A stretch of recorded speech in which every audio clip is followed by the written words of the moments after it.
One day, God created a new world, a bizarre world created only to relieve the boredom of this God. This being named this world as the Abyss, and the creatures he himself created began to fall one after the other into this new world and massacred everything and everyone in their path. It was inevitable. All humans had to find a crucial way to survive. However, the only possible way was to live and fight while seeing a sea of blood and corpses and a war between humans and beasts. You fight and survive, and thus you will receive a reward from the gods because these superior beings enjoy this. Nothing was as pleasurable as battles for them. Everyone had fun watching the suffering of humans fighting for their lives. On a battlefield, we see the bodies of several dragons and humans after a bloody battle where no one emerged victorious. A person is kneeling, spitting blood in front of a huge dragon with golden scales and an imposing posture. The person still breathing in his last moments of life is trampled by the enormous paw of the beast, making the poor lad agonize even more. The man with purple hair, while observing the creature, starts laughing euphorically for some unknown reason, despite all the pain he was suffering. Before departing in the last moments of his life, he starts insulting the dragon while the beast begins to create an energy ball in its mouth. The lad who was about to die thinks that if it's them, those people will probably succeed, especially if it's one in particular. Meanwhile, in another place, a woman with a golden magic circle in her hand is saying that at that moment, the last group of humans died. The girl turns around looking at two people, and then says that now the remaining humanity was only those who were there. The four gathered in that place are the last living humans in that world of war and blood where no one emerges victorious. Eris is a woman with white hair and golden armor who wields a spear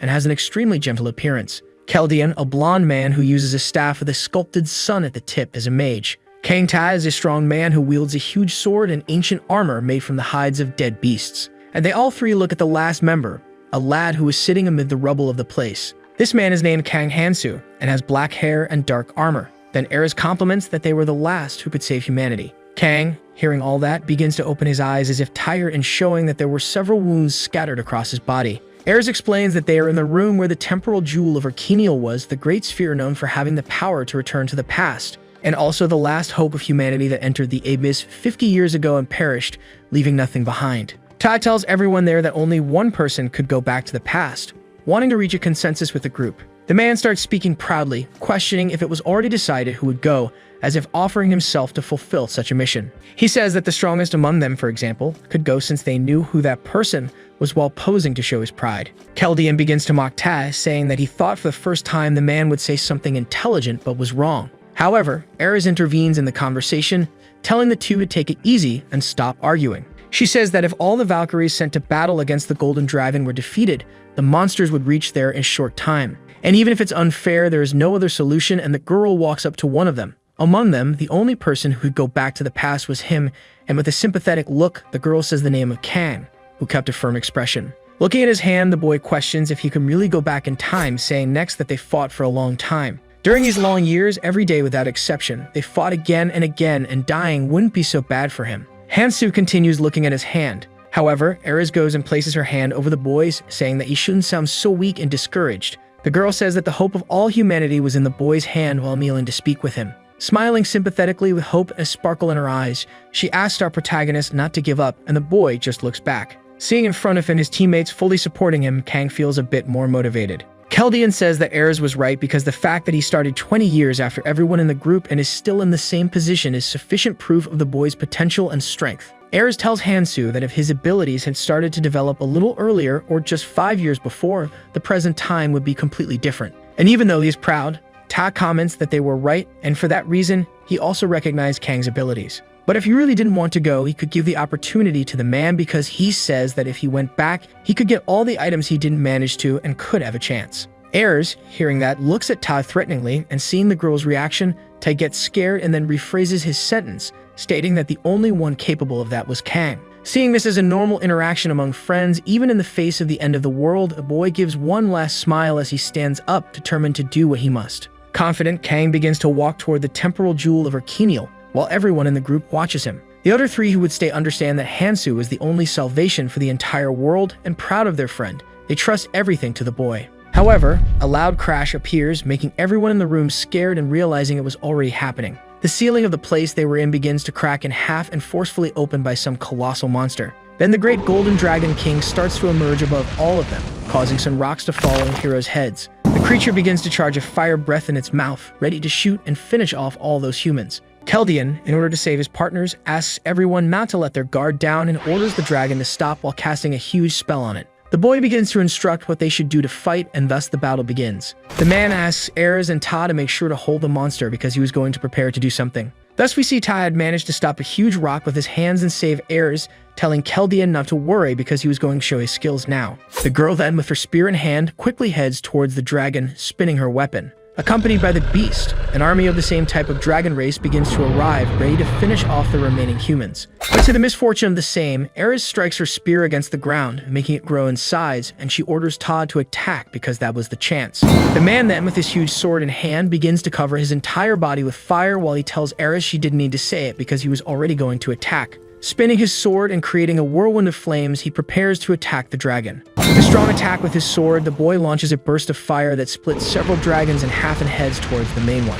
However, the Dragon King quickly manages to escape and attacks Ta with its claws, but the boy barely manages to hold off the blow with his sword. Keldian asks Hansu to concentrate for everything to go right, and he draws a book, starting to prepare a spell. The mage says that our protagonist's main weapon was broken, and that he should stop thinking about that place, and thus Ares agrees, saying Keldian was right. Even sad, the girl says that the boy should leave that place and go beyond, asking Kang not to simply push away the people who come to him because he finds them annoying. And with one last look, she asks the boy to do his best to take care of people and questions if he would listen to what she was saying this time. Smiling completely sadly but trying to keep his demeanor, Hansu affirms he will try to do what the girl asked. Ares turns back to the battle, saying that even in that circumstance, the boy should not have left himself, and confidently states that she will leave the rest to Keldian, and so the girl looks to the sky as if a new dawn were to happen. Keldian, even sad, keeps the same expression, apologizing to Hansu but saying the boy would need to listen carefully. The mage begins to conjure a golden spell in his book, saying that, as Ares said,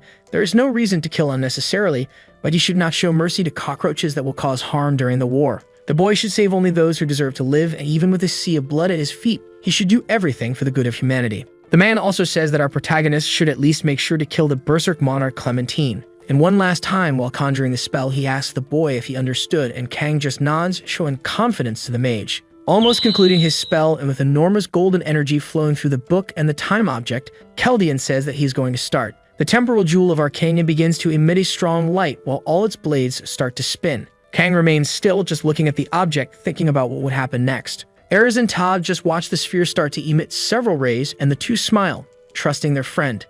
Finally, Keldian joins his hands that were glowing golden, making a huge magic circle appear on the ceiling of that place, irradiating all that dark world. At last, the temporal jewel releases a huge burst of electricity towards the group, making everything turn white for a while. Only a few screams can be heard from some lost people asking where they were, and a woman asking if anyone had seen her son. In the midst of it all, we see our protagonist Kang looking at his own hand and realizing what had happened. Several people were in a place that looked like a post-apocalyptic world in an abandoned city, and a strong green light was emitting from the place. Smiling and covering his face with his own hand, Kang says that it worked, affirming that he would not fail in that life, not this time. All the people in that world seemed to be completely lost, not knowing what to do or where they were. They continue looking for their families, saying they wanted to go back to their homes without understanding the current situation. Desperate, a man grabs another by the collar, saying he had done something, without the other understanding what was happening. Kang says that, of course, those people were confused since they had just appeared in another unknown world without any information. The boy says that the year he was born was very special because initially there were 100 people, but the number increased exponentially, and so many people disappeared that the situation got out of control. And then on the day he turned 20, something appeared in the sky, catching the attention of many people. A kind of portal similar to an interdimensional eye that connected two worlds, and he disappeared due to this unknown power while his cell phone fell to the ground. This other world devours other dimensions and is the midpoint of the abyss's impact. Those who arrived first in this world gained abilities first and were essentially more active. But still, the creatures of strange aspects turned that world into a horrible palace, and it was a world of violence and anarchy. Those who were devoured by the abyss were transported to the so-called other world, and when everyone from this reality arrives there, the door to the abyss opens. And the great war will begin between humans and demonic beasts that only want to see blood and chaos. While stretching, Hansu comments that he has about 5 years to become strong and then starts walking around the place. The boy remembers that the skills he learned and his strength all disappeared, meaning now he is normal. Anyway, now it's time to show up, and then the boy looks at the sky. All the people wonder what was happening while the sky starts to crack and a strong blue energy begins to come out of the opening. From the interdimensional crack, a small creature comes out, leaving everyone astonished, a being that looked like a bat with horns. The creature looked very cute and extremely friendly, and all the people pay attention to it. The monster reveals itself as an assistant fairy who was there to help with quick procedures, leaving the humans in the place astonished. A bit embarrassed, the fairy asks everyone there to please listen to what she was about to say. Hearing this, Kang calls that creature Dan fake, saying that the quick procedures she talks about were not what they seemed, but rather involved telling everyone to fight and beat each other, causing chaos everywhere. The creature first welcomes everyone to the other worlds, saying that from now on, a surprising opportunity will be given to them. However, one of the people there was completely dissatisfied, saying he didn't care about any of that and just wanted to go home. Irritated, the demonic creature begins to reveal its true face and orders the human to listen to the explanation silently. Seeing this, the man immediately freezes, staying silent because he realized that the monster's tone changed quickly. The beast continues explaining that infinite freedom is given to everyone in that place. With a demonic face, she asks if the people there dreamed of a world where law, moral order, and ethics do not exist and everyone is free from rules, and it wasn't just that. There, all the physical limitations weighing on anyone would disappear, and depending on what you do, you could grow infinitely stronger. Similar to a powerful hero in a movie, everyone uses magic or their body's artifice to fight. With a cute expression, the creature says that the chance to do everything they ever imagined becomes reality in that world and asks if everyone thought that was incredible. She also says she will show a simple demonstration of what she can do there and quickly prepares to snap her fingers. When the beast snaps her fingers, she looks at the person who had interrupted her and quickly a hole forms in the man's shoulder. Seeing a person literally evaporate in front of them and with the boy's blood splattering, everyone is in total shock. Screams begin to spread throughout the place and you can hear people saying the poor boy just vanished suddenly without anyone seeing. With a demonic expression, the fairy apologizes, then laughs, saying she didn't like people who talked too loudly. In desperation, the humans start to run, screaming and asking for help from anyone. However, there were no gods left to help them, and the fairy begins to snap her fingers, killing many of the people who were screaming trying to flee. Again, with a demonic and frightening expression, paralyzing all who survived, the beast says she had already mentioned she hated noisy things. The monster asks if the surviving people will work hard, but everyone can only freeze, trying to stay quiet so as not to anger the beast. With a cute expression again, she says it was very good that everything was now calm, and so she would continue conjuring a stone in her hand. This stone the fairy calls a rune, explaining that anyone can obtain a rune by killing anything that is alive. There are 8 other runes that look like this one, and they appear randomly. This rune had no color, but if you worked hard and grew, you could get better and more powerful runes. While looking at the stone that resembled a crystal, she says this was a rune that increased physical strength. The monster asks who wanted to take it, and Kang, in the middle of the crowd, still in shock from everything that happened, raises his hand. The boy volunteers to take it, thinking it had been a long time since he used the last rune. The fairy is surprised by the boy's quick request, and then says that enthusiastic attitude was very good, walking up to Hansu. The monster asks the boy to give his hand, and so he does, and the beast places the rune in the boy's hand, saying the rune was very cool because it distorted any law. The fairy explains that scientifically the boy's muscles had a weight limit of 117 kilos,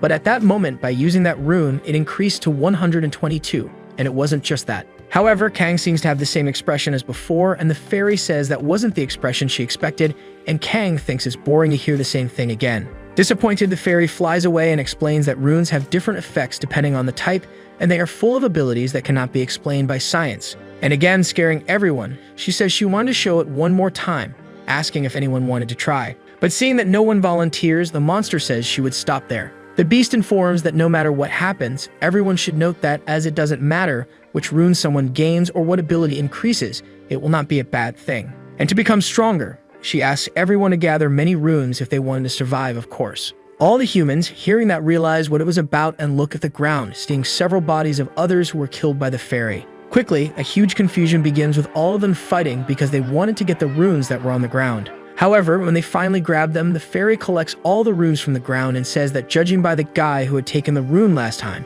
they didn't need her explanation. Everyone is in anguish because they saw that as a hope for their salvation. Pointing to Kang, she tells him that if anyone touched their right ear, it could see which runes they possessed. So everyone does, seeing a holographic status window appear in front of them. The beast concludes by saying that humans normally have 10 status, and that's all they needed to know, and Kang activates his window. He realizes that his strength increased by 1, and if he gathered more runes after hunting, his mana and magic power numbers could also increase exponentially. The boy explains that you can acquire runes anywhere as long as you kill something alive, and it doesn't matter what you kill, whether human or beast. The fairy says that at the beginning there will be a bit unequal compared to the place they came from, and we see some unknown people. But she would give something that will make them happy, and so the fairy asks everyone to forget the past. And suddenly all the people in place receive knives for combat, and the monster concludes by saying that everyone should enjoy the new life. The fairy, with one last thing to do, says that when she leaves, the tutorial will begin, so everyone there should do their best, and the people are confused. Everyone, when turning around, sees an army of deadly creatures waiting to enter combat with all the humans there.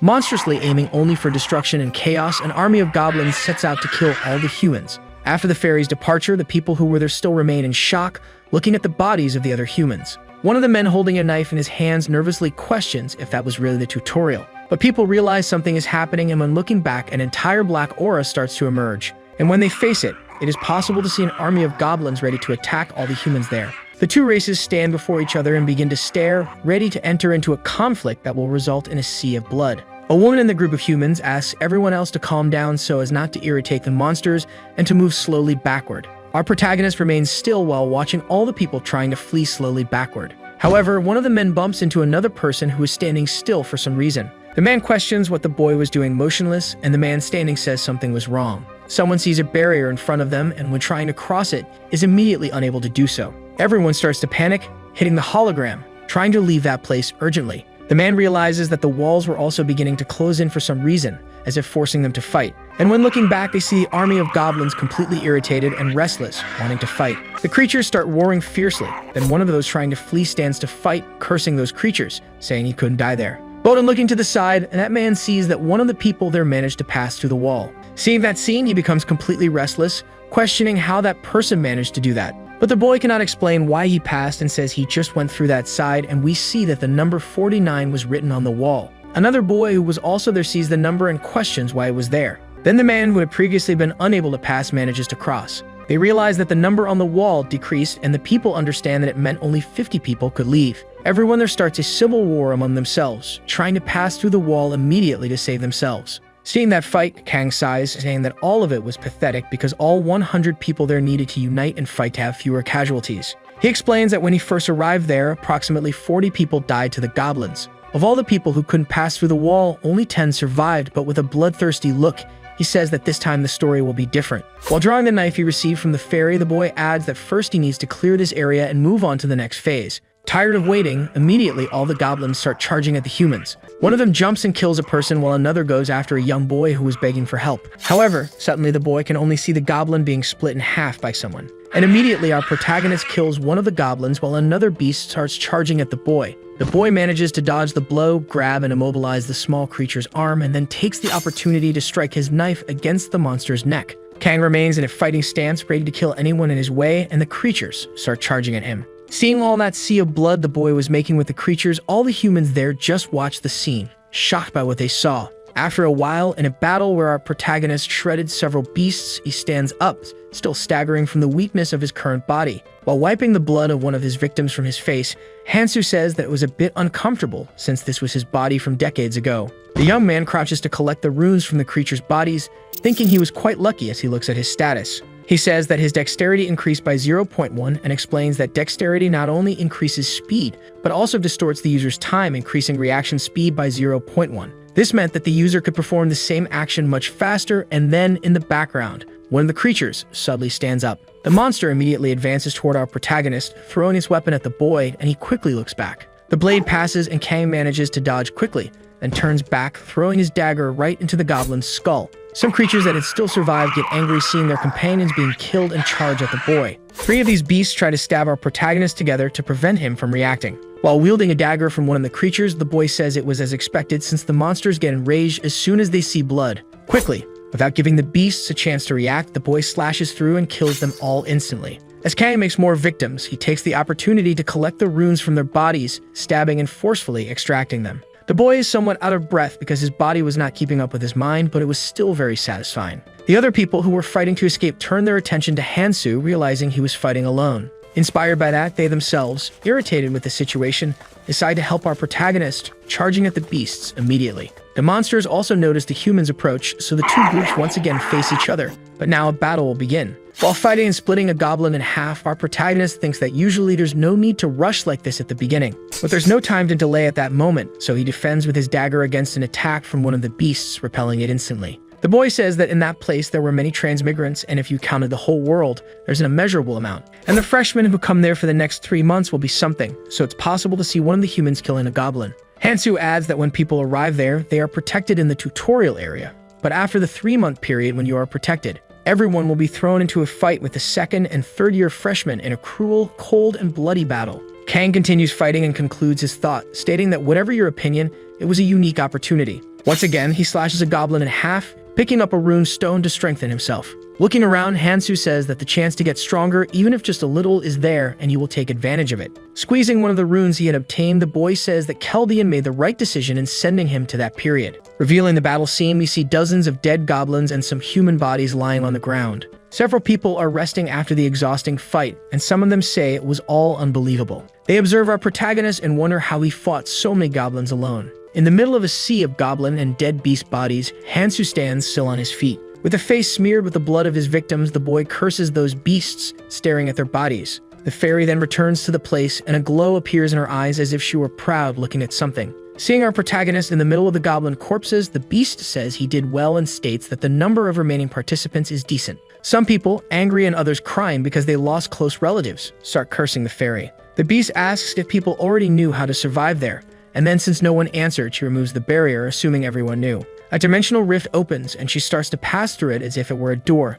saying that they need to keep moving forward and wishing good luck to all the participants there. The humans start cursing the monster, telling it to leave and calling it bastard, while our protagonist just watches. Looking at his status and wiping the blood from his face, the boy notes that it wasn't bad compared to before. He adds that his status was already good enough for the beginning of the tutorial, and looking at his hand, the young man comments that he found something quite useful. He sees a dagger that was previously used by the goblins, and the system notifies him that he received that blade as a courtesy symbol for some reason. Kang questions how he should proceed from now on because he needed to find a way to get stronger as quickly as possible. Remembering his friends Erz, Tay, and Keldian, he wonders what his friends would have done if they were in his place. But now that he thought about it, there was a guy who said something that caught his attention. In the past, we see a blonde, long-haired person drinking a beer, while asking Kang if he had ever heard of hidden dungeons. Hansu, who was drinking next to this person, asks what these hidden dungeons he had never heard of were. The guy explains that these dungeons are hidden within the tutorial area and have the maximum difficulty. As they clink their glasses, the man adds that he couldn't clear it,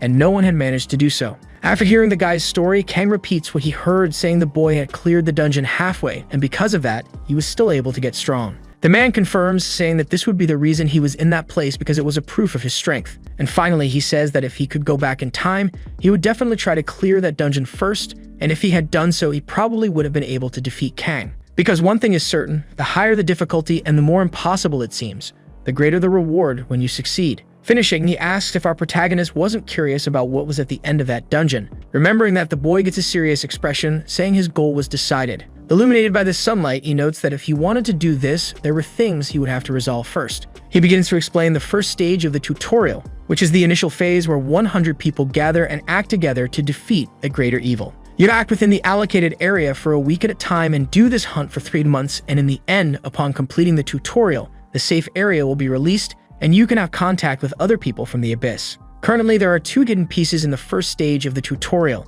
and no one has ever reached the end. Kang says he would have to obtain them because it was the only way to get stronger. But first he needed to get the nearest hidden piece, so after some walking, we see the boy standing in a place, saying it must be there. Suddenly a voice emerges, and looking to the side, Kang notices a group of men trying to force a woman to go with them, but the girl is reluctant. The boy thinks that conflicts are starting to happen everywhere, and even though the woman tries to break free, the man holds her wrist. With a scary aura and a psychopathic expression, the thug says that everyone needed to work together to survive, continuing with a malicious expression. The bully questions if the woman didn't want all of them to live, and the girl hesitates hearing that. Hansu states that there was no time to pay attention to this kind of thing, and he needed to find the hidden piece since it would disappear in a week. But someone suddenly calls him, and then a person behind our protagonist asks if he was Kang, and our protagonist thinks he was in a hurry. Kang questions if the boy knew him, and the man with headphones is incredulous, not understanding the question. Another blonde boy appears, questioning Hansu if he was crazy since they were all together before arriving there.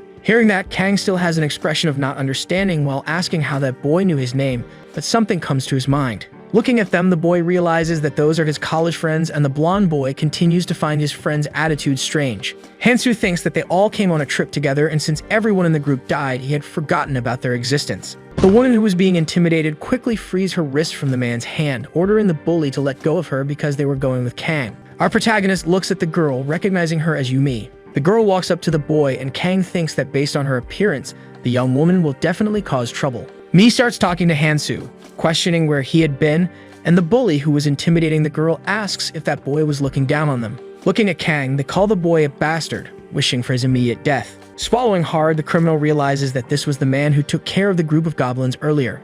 However, he thinks that if the whole group attacks Kang now while the boy is tired, there will be an opportunity, so some men prepare for the fight. The bully steps forward, drawing the attention of the group of friends walking with our protagonist. He tells Mai that she should listen to people before leaving like that and questions who Kang is because the young man seemed quite injured and unable to defend himself. With a scary aura again, the man orders the girl to go to him while speaking politely, saying that if she doesn't go to the group, they will come to her. All of Mi's college friends get irritated, but Kang maintains a neutral expression, thinking that this type of person always exists no matter the place. The boy sighs, starting to walk toward the bully, and Kang tells the man that he was too excited just because it was his first fight in that place. Not even knowing who his opponent was, believing in the illusion that he could defeat that person. Hansu quickly appears in front of the thug with a murderous expression, asking if he understood what the boy was trying to say. After a while, the man realizes what had happened, looking at the boy and cursing him mentally. Kang draws his blade and asks if the thug had anything to say, but he remains silent. Another person appears, a man dressed in a suit with thinning hair, and says they were not bad people, and the boy who was intimidating the girl calls him boss. The so-called boss asks if Kang wanted to go with them because looking at the situation, there were many problems ahead, and it would be better if they faced them together, and the boy, looking into his eyes, recognizes him staring at the boy angrily. Our protagonist thinks that man had already perfectly adapted to that place, no longer having a reason to hide his true nature and running like a wild hyena. In the end, that so-called boss would become an outlaw. Hansu, wielding his dagger, questions in his thoughts if he should take care of him now since this is a golden opportunity. The boy remembers what Erez said about there being no reason to kill unnecessarily, but not to show mercy to the cockroaches that would bring harm during the war. He remembers the girl telling Kang not to push people away so much and to do his best to take care of them, smiling afterward. With a serious expression and head down, remembering his happy moments, the boy says that Erez was saving many lives. The boy thinks that it wasn't, as if he had time to take care of everyone in that group now, and besides, this type of person would self-destruct just by being left alone. Ignoring the proposal, the boy tells the boss and his group to leave, and then one of the subordinates gets angry at that attitude. The thug boss tells the man to let it go, but the boy gets irritated, saying he couldn't. And the boss adds, telling Sumno that that brat wasn't important, and they needed to focus on another goal. He concludes by saying that the most important goal was to establish order in that place, because it was a strange world with weird monsters and there was still a damn fairy, but there were things there that he liked more than usual. Explaining that in this world the strong rulers were gone, stating afterward that they should take advantage of this chance. Then the so-called boss tells Sumno that they were leaving and the man promptly agrees, and so the whole group of criminals sets off on their journey. Kang's blonde friend questions how humans are scarier than goblins. Turning his attention back to our protagonist, the young man thinks that anyway, he already knew the boy was a strange and a bit weird guy. However, he questions if he was always like this, and Hansu continues looking ahead, aiming at the goals he must achieve. The blonde boy thinks that Kang was a damned orphan who always sat in a corner distracted, so he didn't think much about the boy. However, the boy goes to question Kang because he acted as if he didn't know them. But trying to come up with an excuse, Kang spends some time silent and then, with the worst answer he could give, says it was memory loss. The blonde boy questions why his friend was talking like that because he was acting old, and then Mi starts laughing at the situation. Looking at the girl, seeing her beautiful smile and all her radiant beauty, Kang says it's a shame because the girl could have a comfortable life. But their beauty is a double-edged sword. If used well, it can become a powerful weapon. The group of college friends sets off on a journey following Kang beginning to walk through that destroyed world. One of Hansu's friends, a girl, says that they had all been walking for a while without saying a single word and asks if they had a destination. Mei asks Kang where they were going now, and the boy replies that they will all understand when they get there. The girl who had mentioned they hadn't said anything before realizes what place it was. Hansu then moves to the front of the group, stating that this was their first destination. The boy observes the place, explaining that this was the subway station where the hidden piece is located. Everyone realizes where they are, and looking at a moss-covered but still readable sign, they confirm that it was Gangnam Station. The group of friends observes the entire station they knew, now completely destroyed.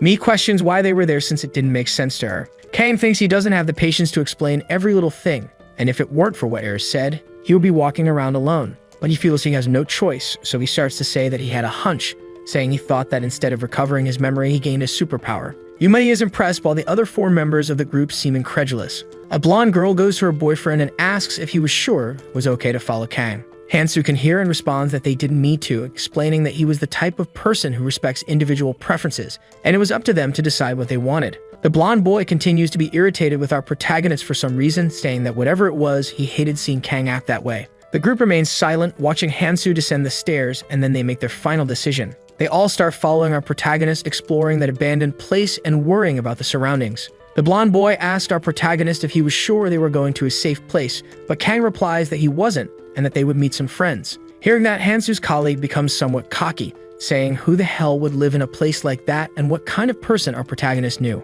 Reaching near the end of the staircase, for some reason, Kang asks everyone to wait and the group stops walking. Kang notices something, drawing his dagger immediately, and everyone asks what was happening.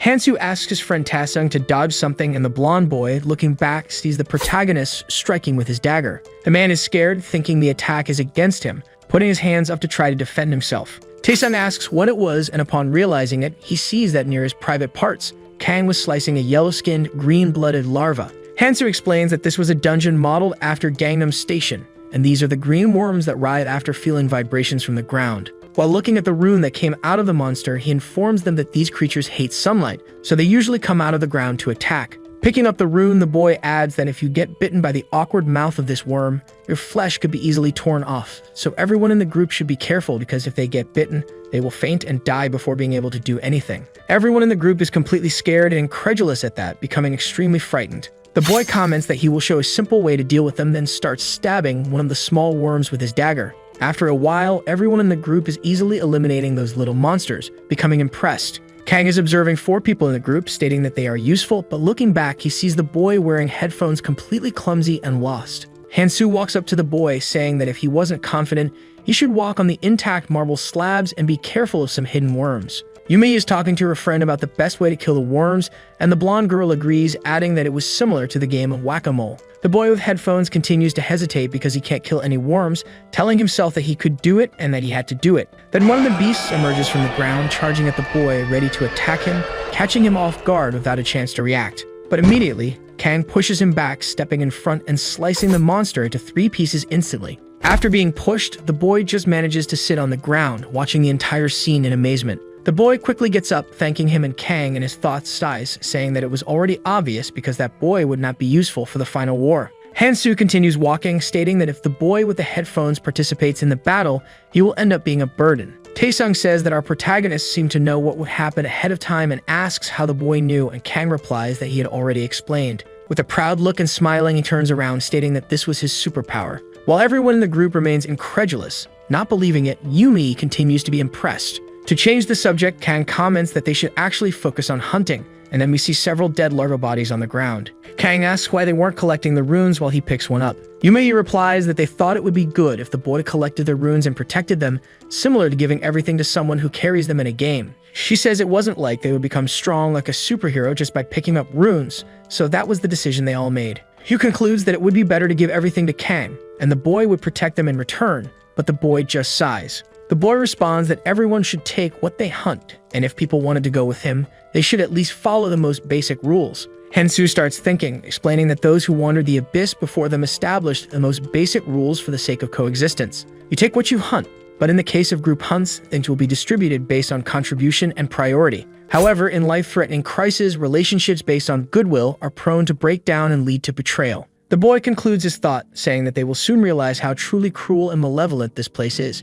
Kang states that the things everyone should trust are their own abilities, and if you are useless, you are destined to be discarded. Concluding that this is the law of the world, the other 5 members of the group are shocked to hear this so bluntly. Yumi steps forward, saying that in that case, she will do whatever it takes, and then starts walking toward the streets. The other 4 agree among themselves, realizing that was the best option since Kang had spoken. They'd all start heading out in search of runes, while Hansu thinks it will only take a little time for them to get used to it, so much so that they won't need to be told. And the boy notices that the group began fighting like dogs for the possession of runes, so we see the people trying to grab some of them. After some time of hunting, collecting runes from the bodies of dozens of dead worms, Taesung finds a strange and large rune. The boy says he can feel something while everyone watches in shock, looking at the purple rune. Analyzing it, the system informs that the name of that rune is the essence of the cruel troll tribe, with a lizard engraved on it. Taesung thinks that if he uses that, he will gain a superpower, just like our protagonist. Looking at his friend Taesung, feeling proud of the stone, Hansu thinks that he had told them to take the rune they found,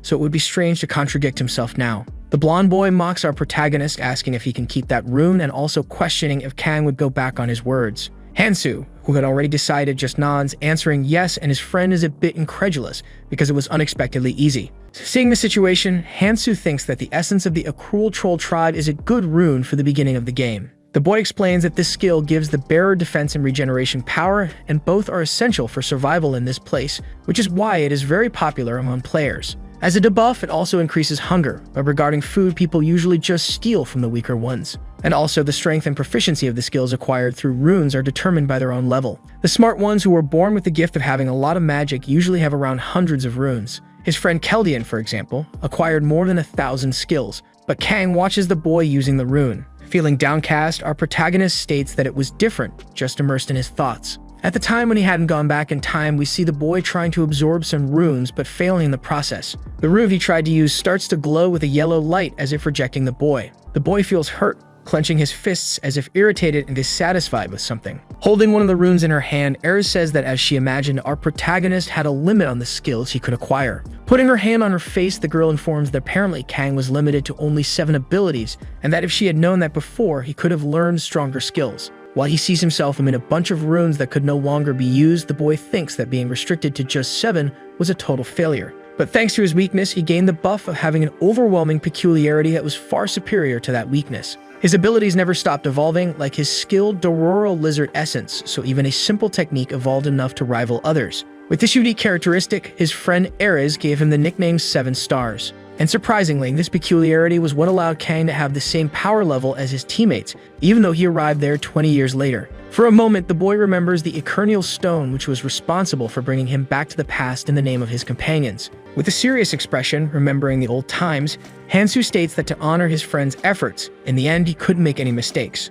The boy also remembers that Ares told him to be careful while selecting the 7 abilities to learn and not to get frustrated again like in his last life. And if everything goes according to plan, it will be a smooth path before he leaves the tutorial zone without taking too many risks in the process. Then we see Yumai looking at Taesum, who is about to use the rune while the boy continues to smile, imagining the power he would receive. Quickly, the rune begins to transform into a purple slime and merge with the boy's body. Thus, his system informs him that the physical resistance stat was created and the Accrual Troll tribe essence skill was acquired, and he had 1% proficiency. Looking at his system, Taesung realizes he got a physical resistance stat and all of his other stats increased significantly, making him extremely satisfied. The blonde boy then turns around looking at Kang and calling him an idiot, saying that even if he asked, he would never have given that up. With an extremely smug smile, he states with all his words that the boy should wait because he would catch up soon. Kang, already tired of waiting for his friends, quickly calls everyone, commenting that they had to go now and continue their journey. And with his arrogance, Taesung walks up to Kang,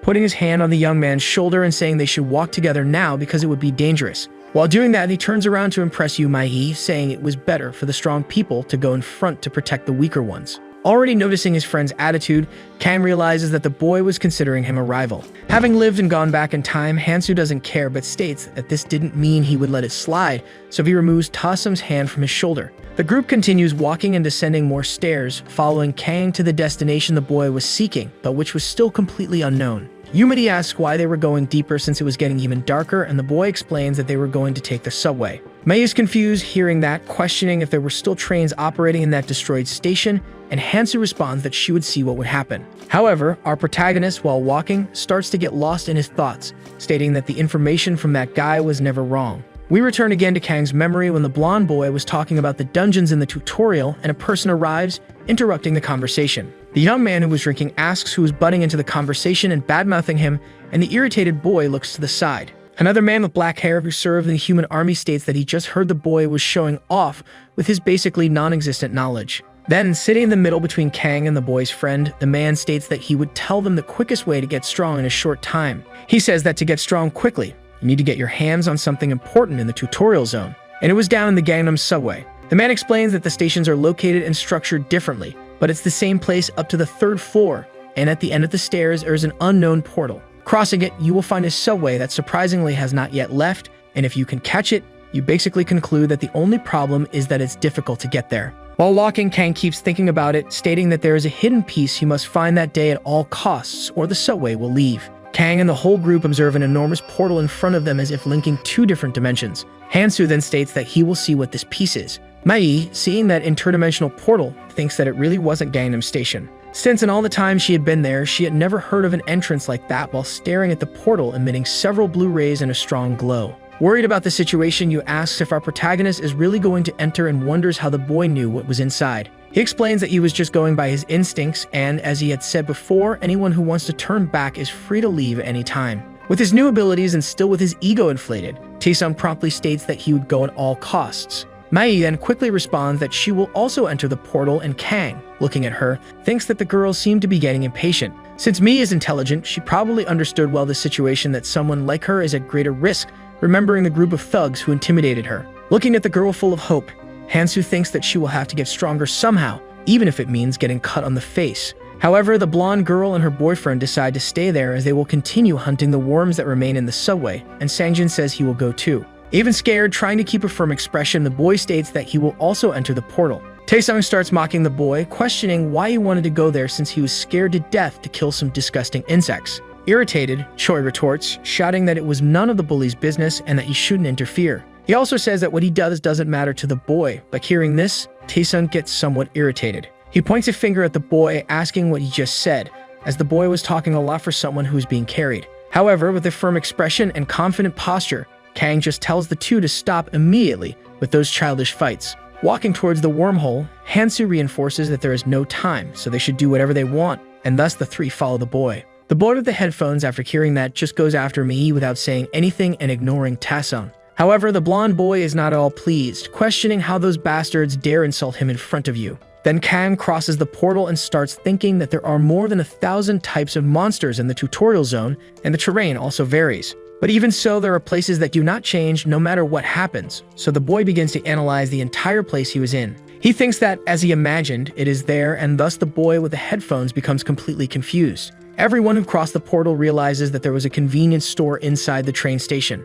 Inside, it is possible to see Sangjin with his headphones around his neck, while he rummages through the place looking for something that interests him. Kang is passing through the entire place and says that the same boy who mentioned this place also said there was a convenience store on the second floor of the subway. Taesung, who was analyzing a knife sold there, questions if they should take all the types of weapons they have there. Our protagonist still continues exploring the place for something he doesn't tell us about. Hansu also thinks that the boy said that place is more like a supermarket than a convenience store, but it really has everything necessary. Kang goes to a shelf, picking up a pot and placing it over a fire, and Mi asks why he is doing that. With a bag of unknown things in his hand, he explains that he is just cooking. Seeing that, Mi recognizes what it is and watches the boy pouring a green slime into the pot, explaining that it is worm blood. She remembers that earlier, when she saw it, she wondered what Kang was doing, watching our protagonist extract the worm's blood and put it in a bag. The boy explains that goblin skin becomes highly poisonous in contact with green blood, and thus the boy begins to tear apart a piece of goblin fabric. Kang informs that goblins evolved to survive against the green worms, and that their poison is extremely potent, and thus he continues his exotic dish. As Taesung starts to smell the concoction, he comments that it smells really good and asks if he could have just a bite, but Kang surprises him by saying it's poison. Hearing that, the blonde boy says that if it's poison, Hansu should tell people first, but our protagonist retorts by saying that it was his fault. Yume is somewhat impressed, commenting that they would never have thought of this and asks how Kang thought of it. Once again, the boy gives the same excuse that it was his superpower and that his brain was overflowing with knowledge. Taesung gets irritated as he avoids the subject. He says that, in fact, he thought his head would explode from remembering all this and starts recalling the moment when Keldian was giving him lessons. The mage says that even if they return to the past without knowledge, everything is useless, and that the amount of information is what matters most. At that moment, Tad and Kang were attending a lesson, and Keldian continues explaining that they should not share this information with just anyone. Tapping on the board, he also informs them to keep this in mind, waking Ta, who was taking a nap. Keldian states that future knowledge only accelerates the abyss's decline and that they should reveal this knowledge only as planned and when truly necessary. At this moment, Kang is still cooking the poison and thinking that without knowing the exact ratio and boiling time, all of this would be useless. He pours the slimy, purple liquid into a pot and then quickly uses it to coat his sword. Yu, seeing that Kang is using it to poison his sword and buff it, asks if she could use it too. Hansu promptly responds yes, making all three of them happy with that. However, the boy extends his hand, commenting that he would charge half a strength or stamina rune for applying it to their weapons. Taesung, seeing that reaction, gets irritated, saying the boy was being too stingy and could just help his friends. Kang turns back to what he was doing, commenting that he could give it to them for free, but in the long run it probably isn't a great idea, while he continues looking forward with a serious expression. He thinks that one-sided relationships tend to crumble easily, so he couldn't follow that path. Mai, quickly catching on, says she will give him the rune later, but in return, Kang has to let her apply the poison first. Hearing that, Hansu agrees, taking the pot he had used and handing it to Mi, telling her to be careful. Taesung was planning to snatch it from our protagonist's hand but gives up and says he will use it first and then give runes, and Sangjin says the same thing. Hansu thinks he should start the other preparations while Taesung and the other two group members continue applying the poison to their weapons. With a backpack on his back and some bags in his hands, Kang comments that this should be enough preparation. The group, still finalizing their preparations, finally states they are ready, and Kang stares at them, with Sangjin asking why he is looking at them like that. Seeing the three with huge backpacks on their backs, Kang questions if they are trying to become bait for other people. Kang explains that unless they want to live their lives fighting, they should bury everything else they wouldn't use at the moment, just like he was doing. Seeing our protagonist explaining that, Mi says that at first she thought Hansu was just very quiet, but he was a great fighter, with her eyes sparkling. Watching the boy teaching Sangjin to store things, the girl asks if one day she could have a superpower like that too. Quickly, she goes and buries her things, thinking that hundreds of millions of people were disappearing until yesterday, but none of those people returned. That's why she was content that she got to survive there for the rest of her life, feeling somewhat apprehensive and desolate. She thinks she doesn't want to die at any cost, and that to survive, she has to do her part, and that's why she was trying so hard. Yu smiles, walking towards our protagonist, thinking that if she continues with Hansu, it will be easier. Then Kang and Mi start walking together while the girl is happy being next to the boy. Taesung, irritated by that scene, states that our protagonist was acting as if he were a big deal, but in the end, he wasn't all that. And Sangjin, who is still preparing to carry his things, is quickly hit with a bag on his chest, and Taesung tells him to take care of that too. The blonde boy goes to our protagonist once again, asking about this power he mentioned, and with a serious expression, wonders if he could also get it. Reluctantly, Kang looks back and unexpectedly responds that maybe he could. All three members of the group are shocked, questioning if that was serious, and upon hearing yes, they become extremely happy and excited. The boy remembers Keldian saying that among the people who came to this world, many acquired special powers they didn't have in reality. He recalls the same guy talking a lot of nonsense that even he couldn't fully understand. But in summary, if someone is useless, our protagonist should get rid of them. Kang remembers the mage arguing with him, and Taesung, seeing the boy's reaction, asks what's wrong with him. Once again, the bully goes to bother Kang, saying he was very rude and asking if the boy was upset because he was angry with him at first. However, Kang says he didn't care about that because he wasn't very used to talking and was speaking that way because of it. He thinks that in the last 5 years before returning, he spent fighting the species that kept emerging from the abyss, and hope slowly turned into despair. And the despair numbed everything. And Kang remembers the moment when he was in a battle with various injuries on his face, completely worn out. Taesung asks if our protagonist can hit his head fighting or something because he was acting very solitary. Irritated, he thinks that if it weren't for that damn power, he wouldn't have to be embarrassed under Kang's command and could rebel. But with a malicious face, he thinks he just has to wait until he becomes strong, and then he and Mi could start going out together, and he would be Kang's boss. Taesung was about to say something again, but Kang immediately interrupts him, telling him to stop. Hansu crouches to the ground, seeing something resembling strange mucus there. Analyzing the slime, Kang states that judging by its type, it doesn't belong to a sword snail while examining it in his hands. He says it doesn't have that distinctive sour odor and doesn't see any half-dried guts, so it's also not from a zombie, leaving only one possibility. Kang begins to imagine that it is from a land siren, and in his mind comes the image of a humanoid with a grotesque tail, feminine hair, and a demonic face. The boy still feels a bit uneasy, analyzing more slime traces while continuing to walk with his friends. In a place with even more slime, he says that without a doubt, those are the traces of a land siren that must be nearby. They are not fast, but possess a paralyzing venom that makes it easy for them to tear off limbs, and Kang imagines the terrifying sight these monsters cause. However, the boy smiles slightly, thinking he has a foolproof plan to defeat the monsters. Taesung gets irritated, seeing this, and asks his friend to stop acting like a know-it-all. But Kang ignores the boy's tantrums and asks everyone to follow him because they will be surprised when they see something. The three in the group are confused by the boy's words, but after that, we see some alcohol bottles with a handkerchief stuffed into the neck of the bottle. Kang explains that they didn't have gasoline, which would be more effective, but that should suffice as he continues making one last Molotov cocktail. After finishing it, Mi comments that it's a homemade bomb and asks if the things they used to make it came from the convenience store they were in.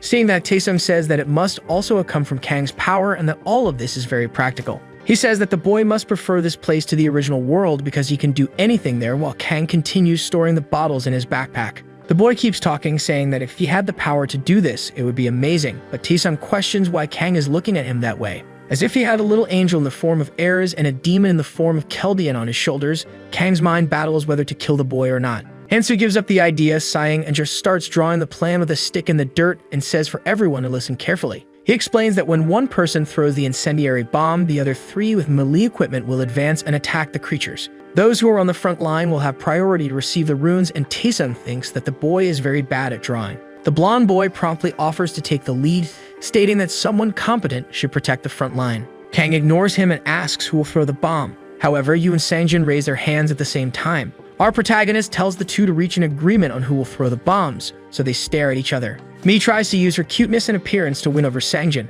who says that arguing with her feels a bit strange. She continues trying to convince the boy, acting charming, but seeing this, Kang just decides that the two could take turns. After a while, we see Sangjin immersed in his thoughts, holding the Molotov in his hands and wondering where they were going. The boy thinks that he can't say he wants to quit at this point because he came along not wanting to be left behind, but he questions if the rest of the group is okay with this. He watches Mi from behind for some reason, remaining silent and apprehensive about something. Observing the girl, we see that she is trembling with fear, reluctant about everything that is happening but unable to say anything. Even hesitating, Sangjin stays silent with something stuck in his throat. But interrupting the boy's thoughts and surprising Yu, Kang tells everyone to stay alert because the sirens are coming. In the distance as they walk, a strong, frightening aura begins to emanate and several terrifying grunts can be heard. Kang prepares to fight and orders his friend to throw a bottle immediately in the direction of the noises, and the girl starts rummaging through her backpack. Mai, though reluctant, thinks that she won't falter and with a lighter in her hand, starts to light the tip of the bottle's cloth. With the cloth now on fire, the girl asserts that she can do this and immediately throws the bottle in the direction of the creature's noises. The glass shatters on the ground near the monster, immediately causing the alcohol to spread all over the creature's body, and the burning cloth ignites the liquid, setting the siren on fire. Mai is somewhat pleased to have caught one of the monsters, and Kang charges into battle, saying that the rest will attack now. Quickly after seeing the body of one siren fall to the ground, Kang attacks 2 more standing amidst the flames, swiftly killing them and collecting the runes. Taesung, seeing the boy taking his spot, says that bastard is grabbing all the runes for himself again, and then he can't keep losing to him. A siren appears near the blonde boy, and the monster promptly moves to attack Taesung, who immediately gets scared and tries to jump back and dodge the strike. As an automatic defense, the boy slashes with his dagger at the creature, hitting it and telling the monster he had lost because it was a worm. After opening his eyes again, Taesung realizes he barely hit it, but immediately sees the siren fall dead to the ground with venom flowing through its body. Looking at his serrated knife completely stained with venom, he thinks that thing worked very well, smiling. Kang, seeing this and with some runes in his hands, states that the poison he gave was very useful and asks if it wasn't worth a few runes for Taesung. Looking at his reflection in the knife, the boy says that with this he could catch up to that bastard Kang in no time. And then a bloody battle spreads all over the place with knife strikes and several incendiary bottles flying through the air. Kang starts thinking that, as he expected, in a fight against paralyzing and flammable venom, we see the siren catching fire. He then adds that bringing the improvised bombs was an excellent choice as he charges at one of the creatures, slicing it immediately. The boy also thinks that the blade of his dagger was already getting dull, but that didn't matter since that was what he prepared the poison for. Taesung keeps smiling, attacking the creatures and enjoying all that bloody battle with a psychopathic feeling. Blinded by his greed, the boy looks to the side and sees 2 runes fallen on the ground, saying that all those runes are his and charges to grab them. However, the boy doesn't notice that one of the sirens is still alive near him, and the beast quickly spits an extremely disgusting slime at the boy. The saliva quickly hits Taesung's Mi, causing him to fall backward, saying that everyone was watching him and it was very humiliating. But before he can think about that, with its frightening aura, the monster starts walking toward its victim, ready to devour him. The boy sees that in front of him there were not just one but several demonic beasts wanting his blood, and he panics, trying to move backward. He gets irritated and curses at the monsters, telling them to get away from him immediately. In desperation, seeing several monsters charging at him, Taesung asks Yu Mai-hee for help while putting his knife forward, trying to protect himself. However, the girl panics a bit, and looking into her backpack, she realizes that the incendiary bombs are gone, leaving only one alternative. She asks Sangjin to switch with her, and the boy immediately agrees, asking her to wait a moment. His lighter was failing, and the boy continues trying to light the tip of the bottle's cloth, wishing it would ignite immediately. When the lighter finally lights up, illuminating a dark area right in front of him, one of the monsters is ready to attack Choi. Seeing this, the boy panics, throwing everything up and ruining his plan to defend Taesung. The blonde boy, seeing the last Molotov bottle wasted on the ground, gets irritated. He furiously calls Sangjin an idiot and says he was supposed to throw the damn bomb, not mess everything up. Choi, when he's about to be attacked by the siren, sees a slash passing in front of him, slicing the monster in half. Terrified by everything that happened and the mistake he made, the boy falls back again, just watching the beast's body fall in 2. After eliminating all the remaining sirens and with his blade practically dull, Kang tells everyone to calm down and stick to the plan. Standing in front of Sangjin like a hero, he says that if they do that, there will be no problem. Hansu turns, stating that everyone should take a break and collect their runes, and Sangjin, still shocked by everything, remains silent, looking at the boy. Taesung, seeing this, feels relieved and sighs, saying that for a moment he thought he was going to die. Looking at his leg where he had been injured but now was completely healed, the boy says it must have been thanks to his new ability. Hansu explains to Taesung that if he increases his stamina and rests, he will recover faster, and orders everyone to collect their runes. Kang had already separated the amount everyone was going to receive, and Taesung, seeing this, gets irritated, saying that calculated bastard was too strict in dividing. But looking to the side, the blonde boy sees the runes that Sangjin is collecting and thinks of something. He imagines that if he takes those runes from the boy, it would be better, and then starts walking toward his friend with a frightening aura. Taesung calls the boy by his name, saying that it is a tradition of the Choi family to have no conscience or thoughts, and Sangjin, hearing that, gets irritated. But before the boy can respond, Taesung quickly grabs him by the neck, preventing him from breathing. With a frightening expression, he lifts Choi while starting to get closer to the young man's face. Smiling, the bully tightens his grip on Sangjin's neck while calling out his name. Trying to react, the boy places his hand on the blonde's arm, but he has no strength. With a manic look, Taesung tells Sangjin that he can't even throw a bomb bottle, saying he almost died because of it. Panicking, the boy starts talking and tries to explain himself. In the background, Yumi catches the blonde's attention, questioning what he's doing and ordering him to let the boy go quickly. Dropping him to the ground, he calls him a bastard and lucky. Walking towards Sangjin, the blonde tells him to pay attention and stop being so clueless. Pulling his hair, making a scary face, he says that in the past, Sangjin knew his place and now he just needs to follow others forever without messing up. After scolding him, he goes to grab the boy's rune. The protagonist quickly throws a dagger on the ground. Startled, Taesung asks what's going on. Without mincing words, Hansu says those runes don't belong to him. Trying to argue, the bully explains that giving those runes to Sangjin is the same as throwing them in the trash because he doesn't do anything. Starting to get irritated, he says they would be better off without the boy and asks if he's wrong to think that way. Responding, Hansu explains that the distribution should be fair and that he shouldn't mess with anyone's livelihood in the first place. Letting it go, the blonde says it's nonsense and warns him not to regret it later. Going to talk to the boy on the ground, he tells him it's better to take care of his own part. Listening to the advice, the boy goes to retrieve his rune. A bit nervous, the girl calls out to the protagonist and asks if he isn't upset because of the group.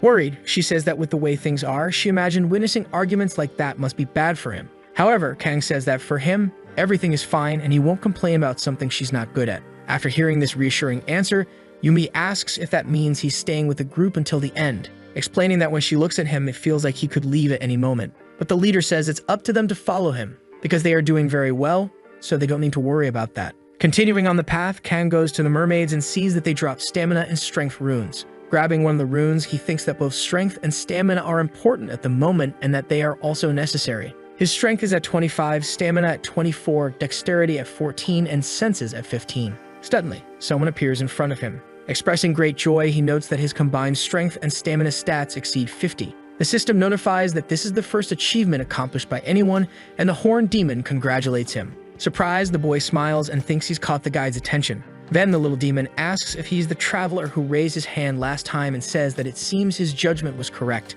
Getting closer, he says they always love those who make an effort. Landing on his head, he explains that he'd like to give a small gift to the most active traveler. The girl approaches them, and the little demon asks if she's curious to know what it's about. Trembling with fear, she asks if this isn't a bit unfair since they had different physical stats. Unbothered, the creature says she doesn't need to be afraid because when they started, they didn't touch other people. Flying close to her, he says they don't kill just because they don't like travelers. With a scary face, he whispers in her ear that there will definitely be exceptions and that she could be one. However, after saying that, he starts laughing, saying he was just joking. Then he gets closer to her again to start explaining, saying that she looks great compared to the others and that she doesn't get rid of this appearance to be at the same level as the rest, concluding that life has always been unfair in some way. Turning back to Kang, he says he wasted time talking about useless things and now will give him the present, though the hero already knows what the gift is in his mind. At that moment, the monster explains that the prize consists of having 3 runes of his choice. Snapping his fingers, he asks which rune he desires, suggesting a few.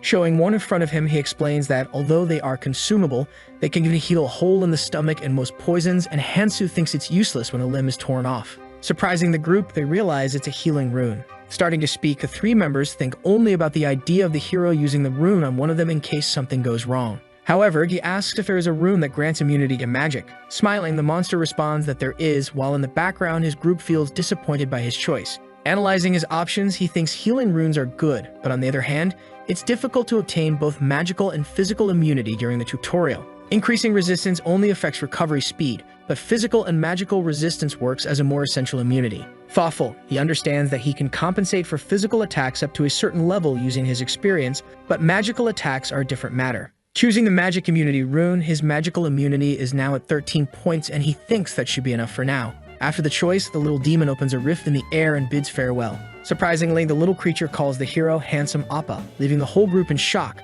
realizing that this monster is actually a girl. Turning to his group, he tells them to move on. Seeing their faces, he asks what happened and still perplexed. They respond that it's nothing. Sometime later, already on the 3rd floor, the girl finishes killing another one of the mermaids. Sighing in exhaustion, she thinks it's easier now than before. While picking up her rune, she analyzes Kang, trying to understand what he's doing, wondering if it's poison again. Looking more closely, she questions if these are the same movements as before. Getting closer, she says he has many runes and asks why his speed is still the same. So the hero realizes she has sharp eyes. Showing his arm with some sort of writing on his wrist, he says that's the reason. Curious, the girl asks what that is on his arm. Starting to explain, he says they can accumulate runes this way, telling her to stretch out her hands while thinking about the rune collection. Surprised, she asks how he knows this, and he replies that it's because of his superpower. She even wanted to try, but the boy says it's no use copying him, because it delays hunting since she won't be able to always carry many runes. Besides, those runes won't matter if a person dies, and all the runes he collects this way will drop if he dies. Then the emo asks why he's gathering the runes in this way. Kang replies that the reason is so he can negotiate, and that although it's difficult to do so now, once the rules are established, they can be used as money in the tutorial zone and tells them to take one at a time. Irritated, the blonde asks how the hero can belittle the group and why he can't do the same. Looking back, he thinks these people still don't realize the situation they're in, but they'll get the picture when they descend and start cursing. As he picks up his dagger, he thinks that before that, they need to do a general review. Then he calls out to his group. With his hands in his pockets, he explains that even if they follow or collect, each person can do what they want. Throwing the dagger on the ground, he says that instead, he needs everyone to listen to him. Acting like a leader, he orders them to hand over their weapons. Confused, the blonde asks if the guy thinks he's a thief and says he already has a weapon to use. However, the protagonist responds that he can't fight with it because the blade is already worn out. Very irritated, he questions the hero, calling him a bastard and ridiculous, and he asks how they can fight if he takes everything. Then he asks what the hero wants the group to do. Jung says he'll hand over his weapon, since it's the only way. Cutting him off, Tae-sung yells at him to stay quiet. Turning around, he faces Kang, who asks if he wants to fight with the guy down below. Angry, he says yes, asking if there's something to fear down there, and says he's always hated the protagonist's condescending look. Ignoring the blonde, he thinks he would have expected the bully to say no, but realizes he doesn't know what's down below. Changing his expression, he thinks it's now that he'll draw the line. Raising his finger, he says he'll give them 2 options, the first being that he stays out and the group moves on by themselves. The second option is that the group stays out of it and watches him capture it alone. After giving the options, he asks what they want to do. With his hand on his arm, Sung says he'll stay out of it. Yumi says she'll do the same because the way he's talking it must be very dangerous. Speaking to the girl, Tae-sung says that's exactly why they should fight together, to help each other. He continues saying that the sly guy wants to leave his friends behind and take all the rewards for himself. Thinking that he doesn't care, saying Jin stays out, but if Mi leaves, he'll be in trouble. Looking to the side, the hero thinks that friend is a good word, but that he should be glad Keldian didn't come back with them, because at this point he'd probably be wandering alone in the indigo or purple zone and thinks that he can't stop here. He needs to get there as soon as possible. Cutting off the entire discussion, he says to think about it down below and that he wouldn't have said anything if the group was capable of fighting. Excited, Tae says he should have said that earlier and in his mind asserts that the sly guy must know something about what's down below, and that only a fool would let an opportunity like this pass. Sometime later, the 3 are running for their lives. The girl says she warned them it would be dangerous, and the blonde says whatever, he doesn't care anymore. Going back a little in time, they had just descended to the next floor. The group sees a giant snake, which is actually a monster from a completely different dimension. The 3 flee, and looking back, Ta can't believe the sly guy is going to fight alone, thinking he's crazy. Kang is facing the snake. Both are standing face to face. It's enormous and preparing its attack. At that moment, the protagonist also prepares. Hiding behind a pillar, he puts his hand over his ear because the snake is about to attack. As predicted, it releases a powerful red energy beam. It hits the front of the pillar. The beam destroys a large part of it. Analyzing the situation, Hansuhan expected this and endured it due to his magical resistance. His opponent has powerful shockwaves that use magic, in addition to scales tough enough that no sword can cut through. With a murderous aura, it watches, striking the pillar again, but this time with its tail. Dodging, the hero thinks that this isn't an easy opponent. However, he knows its weakness. Then he jumps toward the monster while holding a knife. Hitting the monster with the blade, he says he knows the scales are tough, but the space between them is more fragile. After landing the blow, the snake writhes in pain. Leaving the knife embedded in it, the hero steps back.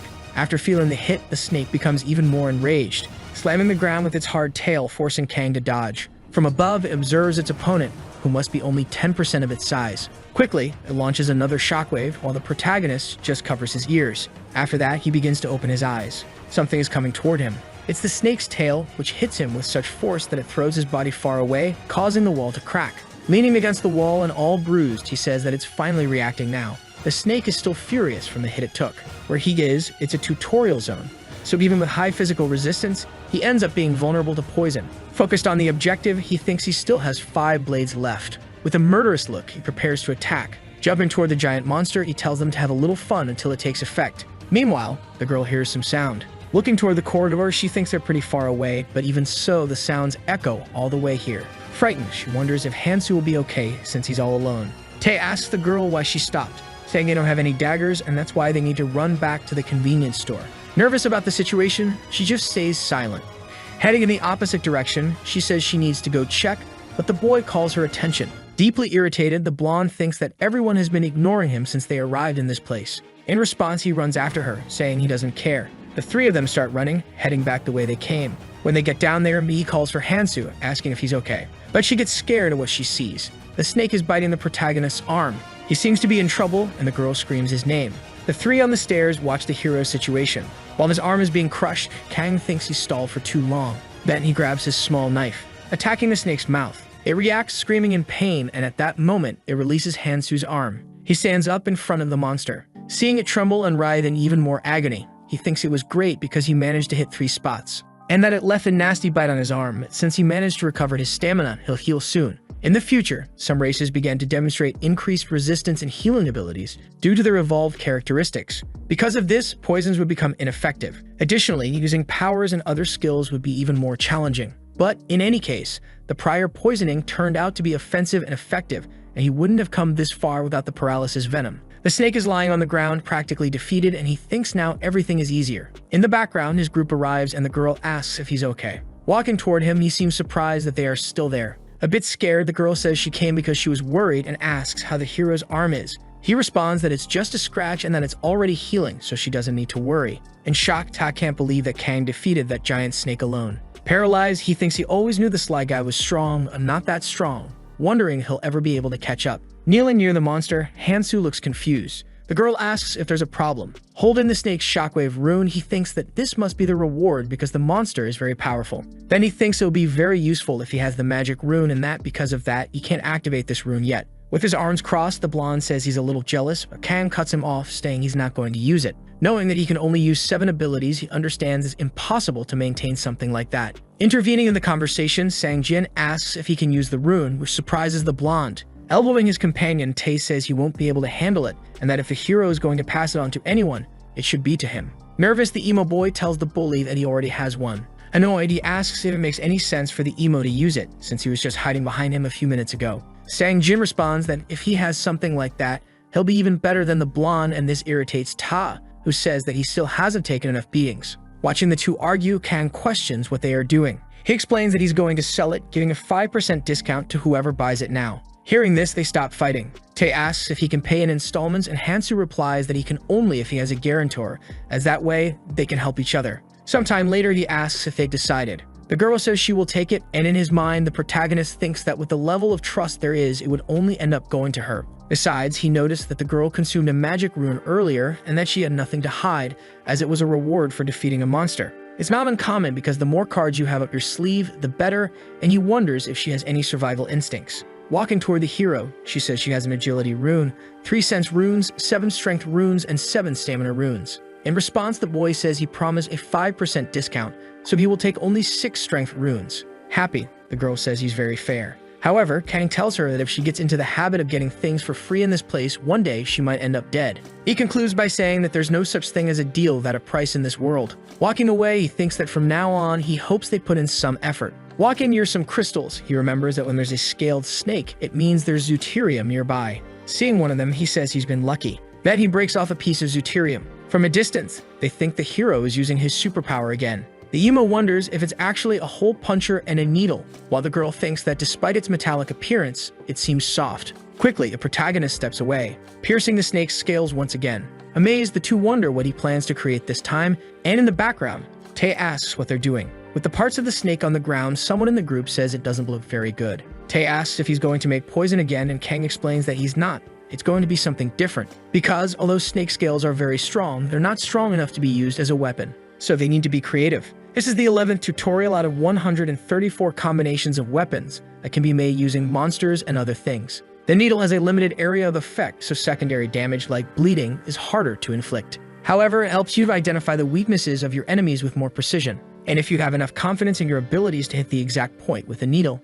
the skill becomes perfect. With the needle being made, he mentions that the tip is a bit dull, but he made it with his own hands because he had no other choice. Quickly, he starts sharpening it with a knife. Happy, he says that it needs at least this level of energy. Considering the time alchemists take to refine their combinations, this is the best weapon that could be made in the beginning, stating that this is what needs to be done to break the defense of the monster that he needs to defeat to obtain the second hidden piece. After this whole process, he begins wrapping a cloth around the handle. Proudly, he affirms that this weapon finally seems usable. Then he says he could have created a stronger weapon, but with these materials, this was the best option he had. Tae is astonished by the protagonist's knowledge. Walking toward him, he asks if he would sell it and says he's willing to give all his runes for it. Thinking quickly, he knows the effort the sly guy put into creating it, and therefore, this weapon is worth more than his current one. However, Kang says that it's complicated to use this weapon and that he would sell it, but he can't make another one because he used up all the available material. Irritated, he thinks that the hero used everything for his own benefit in the end. Scratching his head, he thinks it's okay since there will be more good things ahead. However, this seems like the group's final destination. Since there's electricity and the subway is clean, besides, the hero seems too calm now for someone who's always ready for combat. Therefore, it doesn't seem like there will be more fights ahead, leaving only the option to enjoy the rewards. The three head to the train when Hansu questions why they're boarding. Tae asks what he means and Kang replies that only one person can fit here. He reiterates that only one person can board, so they need to get off. Sang Jin says he could be wrong, because it's very spacious, and asks how he knows it's made for just one person. Super irritated, Ta questions when it was decided that only he would board and asks why he feels entitled to do so, concluding that he only got to this place with the help of the group. At this moment, Kang turns to the three. Seeing his group, he thinks they're idiots, and although it's important to seize every opportunity, there's something they haven't realized. Responding, he says the blonde is right, and there's no rule stating that he has to go first. Striking his weapon on the ground, he asserts that there are no rules in this world. Giving them a chance, he says they can leave now or resolve this in a less friendly way. Pointing his weapon at the group, he says they can cry to their lawyer later and file a complaint. Smiling arrogantly, he says the decision is theirs. Afraid, the blonde just watches the weapon near his neck. The train starts moving and the three are left outside watching. Ted is irritated by what happened.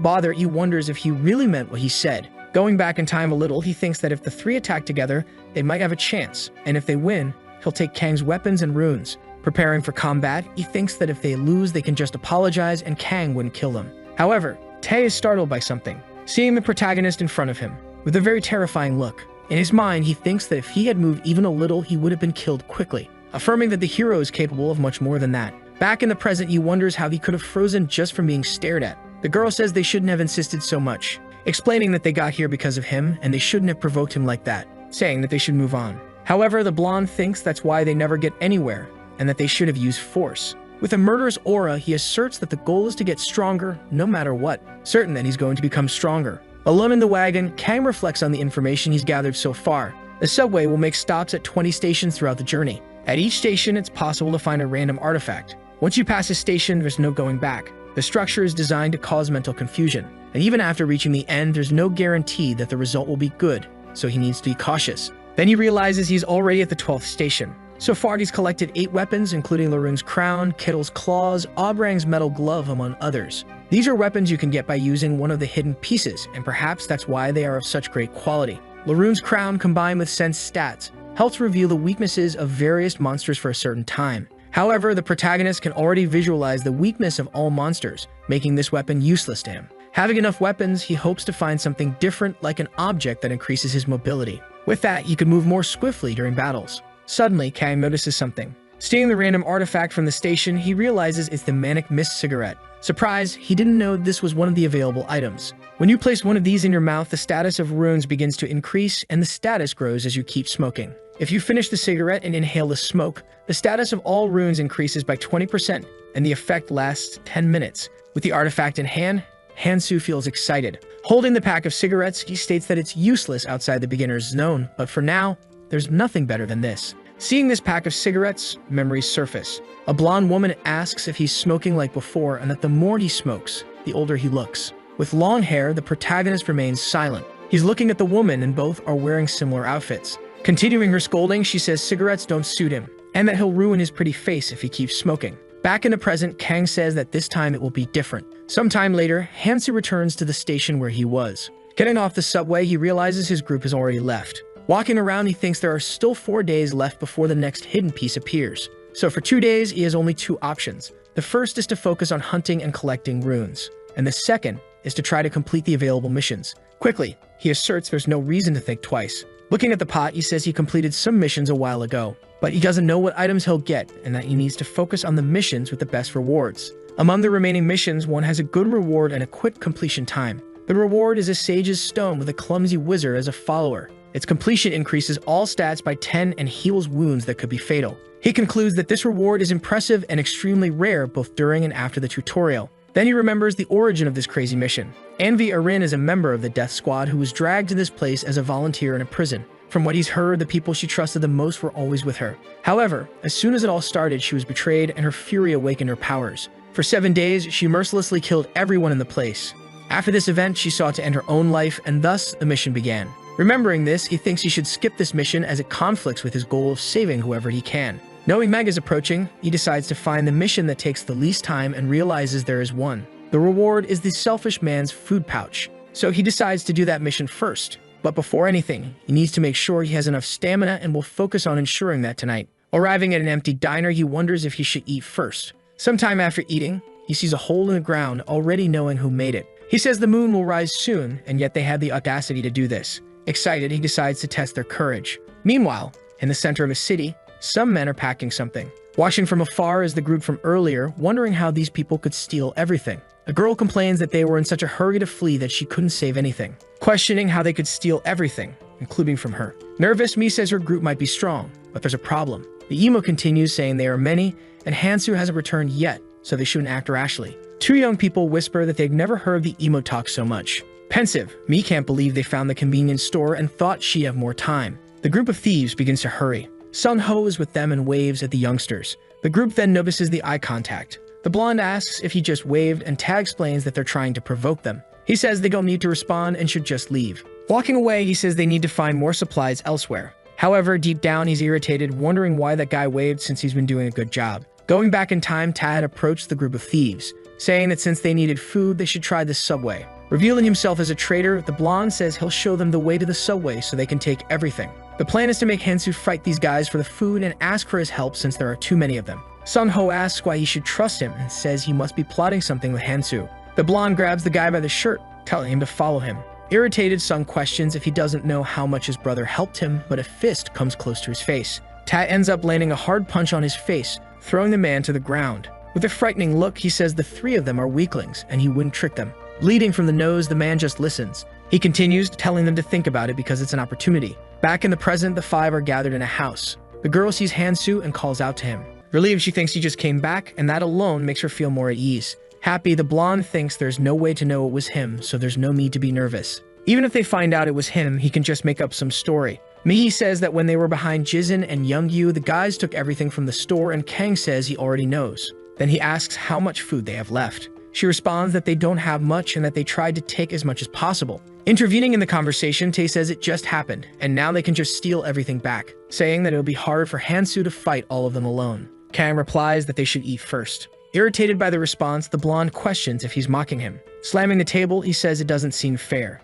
asking the hero if he's not ashamed, because the group risked their lives for this food, so he should offer something of equal value. Then he presses, telling him to say something, and if he gives something good, he'll think about it. Nervous, the girl says they brought food for everyone, but he questions if they should just give it for free to the sly guy because the group risked their lives for it, so they should charge. And that Hansu didn't lift a finger to help with it, and someone once said there shouldn't be charity. Hearing all this, Jizin and Youngyu remain silent. With a smile on his face, he thinks that if he brings everyone to his side, he'll get rid of this guy, wanting to see how long he'll act this way. However, the protagonist simply says it's a pity, because he can't give anything in return, and asks how they can make it work. The blonde says he must have plenty of stuff and asks him to share it with the group. In the background, the blonde girl asks what he's talking about. Tae replies that Kang entered his secret place and must have found something good there. Smiling, he says he should share it with the group since they're all going to be traveling together. Offering a cereal bar, he tells them to stop fighting over silly things. Hansu just observes his attitude. With his arms crossed, he responds that Ta has learned well,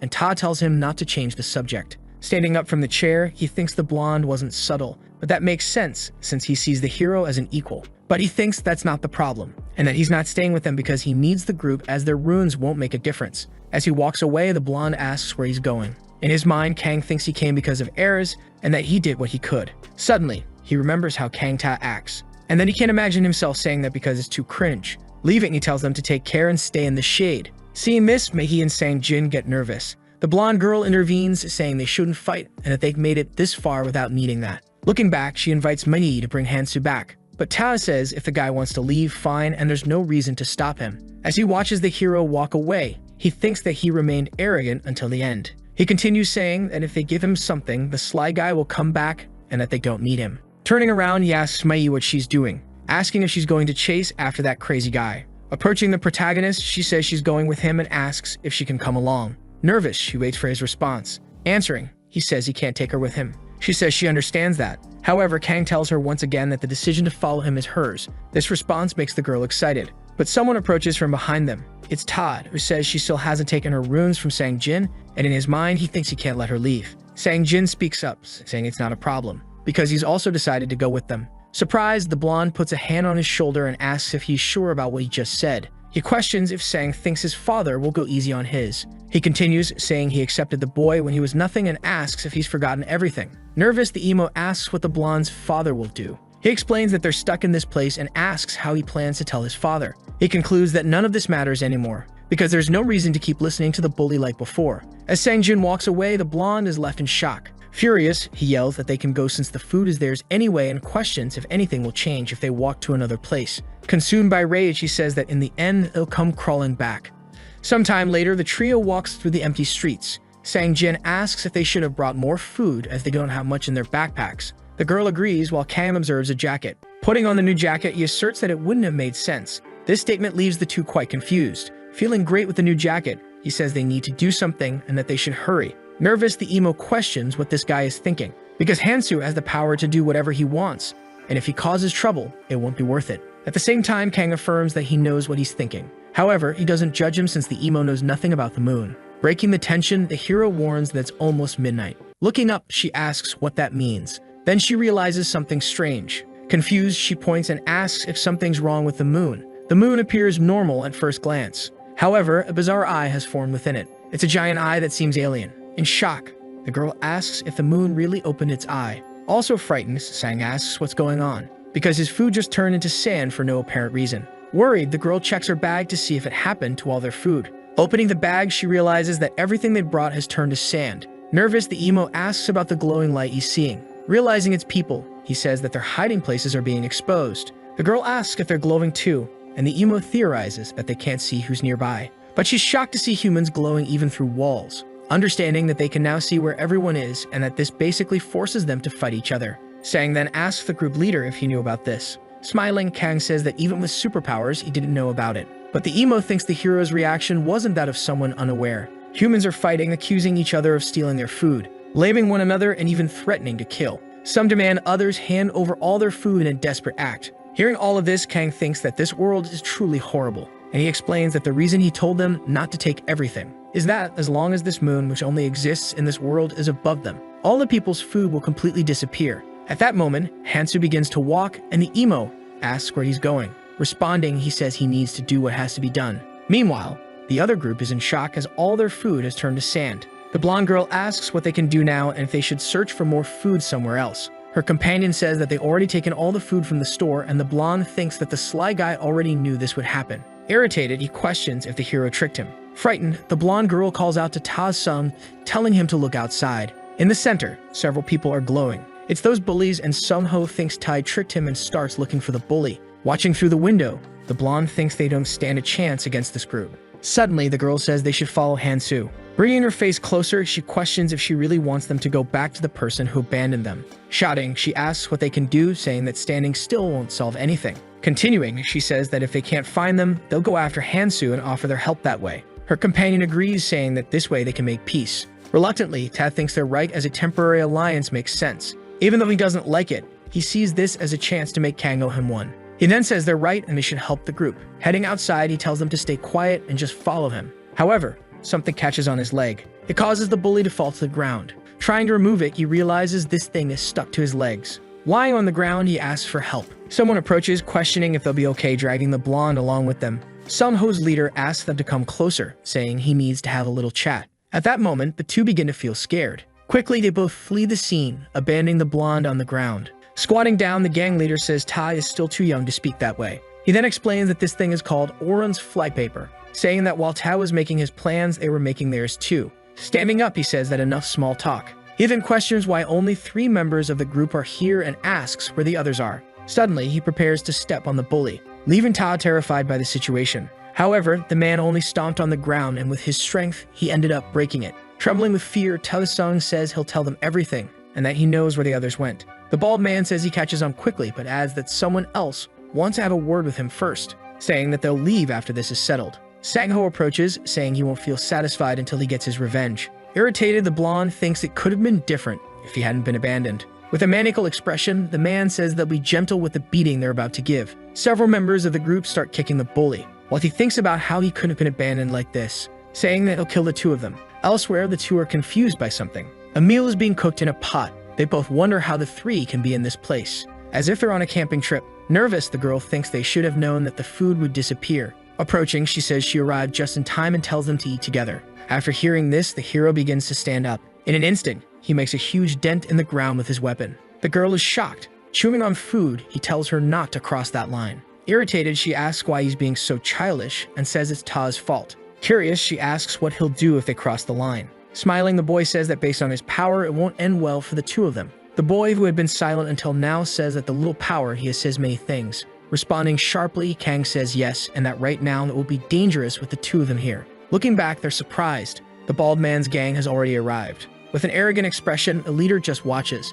Kang and Mi stand still. The protagonist looks serious, while the girl is nervous. She doesn't know what the hero will do at this moment, but she's expecting something. This is the selfish glutton's meal. The conditions to obtain it are simple. First, you must cook and eat as much food as possible while the moon shines. This condition seems simple, but there's another one. You must be a selfish person, someone who doesn't share food with anyone in order to eat as much as possible alone, with the goal of being the only one to earn this reward. While everyone else scrambles for supplies and food in desperation, they must overcome all obstacles and consume the food savagely. Whoever created this mission clearly has a peculiar sense of humor. Even with all this, the person must remain calm. The protagonist is eating when someone approaches. It's Taesung, who's all beaten up and injured. The blonde girl asks if he's okay. Irritated, the bully curses at her, asking how she could abandon him. But she responds that they came to ask for help. Furious, he says that's a lie, and if she hadn't run away, he could have done something. Someone in the background tells him to calm down. Placing a hand on his shoulder, the man tells the rookie to relax a bit.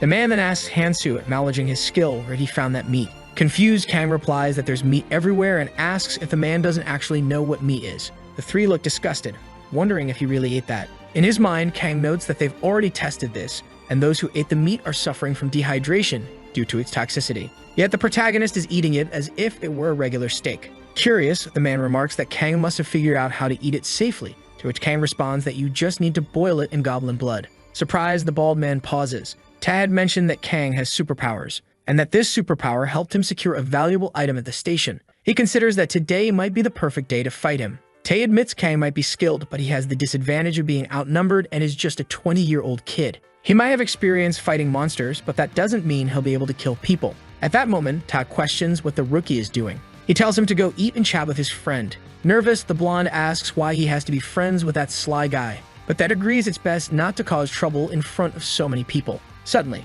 Hansu begins to stand up. Ta says the man has a point and suggests they have a talk. Worried, the girl yells for him not to cross that line. Continuing to approach, the blonde says she's just like that other girl. Wielding his weapon, the hero says it looks like it's going to go this way. Launching his strike toward the bully's ankle, he silently hopes Erez won't be mad at him. At that moment, Ted doesn't even know what's happening. Then he begins to fall to the ground. Lying on the ground, he starts questioning why. He begins screaming in pain, realizing he's missing one of his legs. At this moment, he yells, asking how Kang could do this and calls him crazy. His companions are horrified by the scene. Mi laments the situation while Tae continues cursing, furious that Kang did this just over a piece of meat. Watching this unfold, the emo can't believe it. Desperate, he says the group needs to think carefully because Kang will only get stronger and more dangerous. He says Kang will kill them all to take their runes. He concludes that they need to kill him now as they won't stand a chance if they wait. Nervous, the bald leader orders everyone to prepare. Sang-ho agrees, thinking that now is the best time to fight before Kang becomes more powerful. Confident, he knows the gang has their weapons, and with their bodies glowing under the moonlight, Kang won't be able to escape. In shock, he wonders how a college student could have that look in his eyes and questions what kind of life he's lived. Amidst all this, the hero simply watches. He remembers that Ares and Keldian used to argue even after joining forces. Ares would warn Hansu not to go around making enemies, but Keldian would insist that if an enemy was in front of him, he should crush them, because if he didn't, the enemy would come back to haunt him. Smiling, Kang thinks that both he and Ares agree with that philosophy. Then he raises his arm, showing 3 of his runes, thinking that if they're going to do this, they won't leave a single hair intact. The entire gang rushes toward him, shouting to finish him off. In response, Kang tightens his fist firmly. He prepares to attack now. Quickly, he uses such a powerful boost that the ground beneath him shatters. Charging toward the gang, he says he'll test the mission's reward on them. Frightened, Sang-ho wonders how Kang can move like that. The hero lands a precise blow on the man who thinks this is going to hurt. With the impact, he's sent flying. Quickly, the protagonist moves to another spot, defeating one person after another while the bald leader can only watch. Scared, he wonders if Kang managed to absorb all the runes he had. He then orders his men not to flee, saying they just need to use their advantage. Suddenly, the hero appears in front of him. Irritated, the man says he won't surrender. Walking toward him, Kang suggests he think carefully. Terrified, the bald man asks if Kang thinks he can live with the weight of killing someone. He insists that what Kang is doing is murder. He concludes that this isn't something a kid like him will be ready to handle. Ignoring the man, the hero gets closer. Charging forward with his weapon, Kang unleashes a series of strikes on the bald man, making him fall to the ground as Kang watches from above. With a sharp and cold gaze, he just stares at the man already lying on the ground. All the thugs lie on the ground, gravely injured. The blonde and her companion look on in horror at the scene. With his weapon still embedded in one of the men, Kang asks since they're here if it means they still want to fight. The two exchange fearful glances, deciding to flee without saying a word. After the battle, the protagonist heads toward his group. He resumes eating as if nothing happened. Chewing on the monster meat, he asks if anything happened and thinks to himself that he won't share the food. Awkwardly, Minnie says it's nothing. The 3 of them gather near the bodies of the gang members. The next day in the city, dawn is breaking, but the moon with the eye remains in the sky. However, it begins to close. Quickly, the eye of the moon shuts completely. As Kang walks, he thinks he's eaten enough to last nearly 3 days. He failed all the missions that involve people. But by obtaining this item, everything was a success, because it protects food from the moon's light and preserves it in a subspace where he can store anything. It can be used 5 times, providing food for almost 2 weeks. As they walk, no one speaks. However, the girl asks if everything is okay, saying that he didn't kill the thugs. The hero stops walking. Sighing, he says she's a scary woman. Irritated, she retorts that she's not, and that she was just worried about him. The girl thinks it's not surprising he didn't kill them since none of those men stood a chance against him. She figures there's no need to worry about the others, because Kang can become even stronger. Thoughtful, the protagonist realizes that Minnie has perfectly adapted to this place, and that he could too if his goal was simply to get stronger. However, he came back to the past with the aim of saving as many humans as he can, minimizing conflicts and uniting forces. With that in mind, the most important task of all is establishing the rules of this world. The first requirement for that is to not kill any humans to take their runes. Hansu could do that to use the few runes people have, but in doing so he wouldn't be able to balance the contribution. Even though it's difficult to enforce these rules now, it's more effective when established by someone powerful, affirming that a specific cleansing is necessary, but there are many people watching everything. However, that's not a concern because someone will stumble upon the runes at some point. Sang-jin speaks up, saying he's going to stop for now, and the girl asks what he means. Nervously, the boy says he doesn't think he can continue with them. Worried, she asks why now, and Kang says he can do whatever he wants, respecting individual choices. Turning his back after hearing the response, the emo starts to walk away. Hansu asks why he doesn't do what he truly wants to do. He approaches Minhee, asking if she's afraid of him. The girl is surprised by the question. Looking away, she thinks that she's afraid. However, she just needs to be careful not to cross any lines. Nervous, she stays silent. Suddenly, she responds that if she leaves now, she won't be able to return later, and affirms that she'll stay with him as long as she can. Kang watches her after hearing the response, his gaze cold. Faced with this, Minhee becomes very nervous. He thinks she has great intuition. Smiling, the hero says that if that's the case, they should move on. Sometime later, the two begin descending into some underground area. Meanwhile, at the old battlefield within the city, lying on the ground, Ta calls the men useless, saying they only know how to bark and that it would have been better if they had died. Then he says Kang Hansu made a mistake, because his minor wounds are already healing, and once he's fully healed, he'll kill them all and go after the protagonist. Crawling along the ground, he questions how they could have abandoned him, especially Minnie. But he stops crawling when he sees someone. It's Sang Jin, and Tao wonders why he's approaching now. However, he realizes this could be an opportunity. Excited, he asks Sang to help him up. The emo asks if Tai is talking to him, and irritated, the blonde asks if there's anyone else here and says they need to join forces, because this is also a chance for him to become stronger. In the background, the bald man mutters curses, and Tae says he's already at death's door. The blonde tells Sang to kill the bald guy first while the boy approaches a knife, grabbing it eagerly. Tae says he did a good job, and as for the runes from killing the bald man, he'll give half to the emo. However, the blonde asks why Sang is coming toward him, but Sang grabs the bully by the collar. In shock, Tae asks what he's doing. Then Tao wonders when Sang Jin became so strong. Holding the bully, the emo says he should have done this a long time ago. Desperate, the blonde begs him to let go, but Sang just stares at him with a murderous look. Quickly, Sang stabs him with a knife. Writhing in pain, Ta starts cursing the emo. Grabbing his shirt, he demands to know how Sang dared to do this. Sang responds that the bully always told him to know his place, and now the blonde should know his own place, because he is nothing when he's alone. He questions if it was fun all this time, using his father's name to spout nonsense. On the verge of collapse, Tae continues swearing in disbelief. With a terrifying expression, the emo begins to laugh. Then he drops the knife on the ground, but quickly, he starts vomiting. However, he thinks that he shouldn't grow weak over something as small as this, punching himself in the face while the blonde lies on the ground. Stealing the rune from his former companion, he thinks it's not meant for him. Quickly, he heads toward the bald man, who starts pleading, saying they can talk.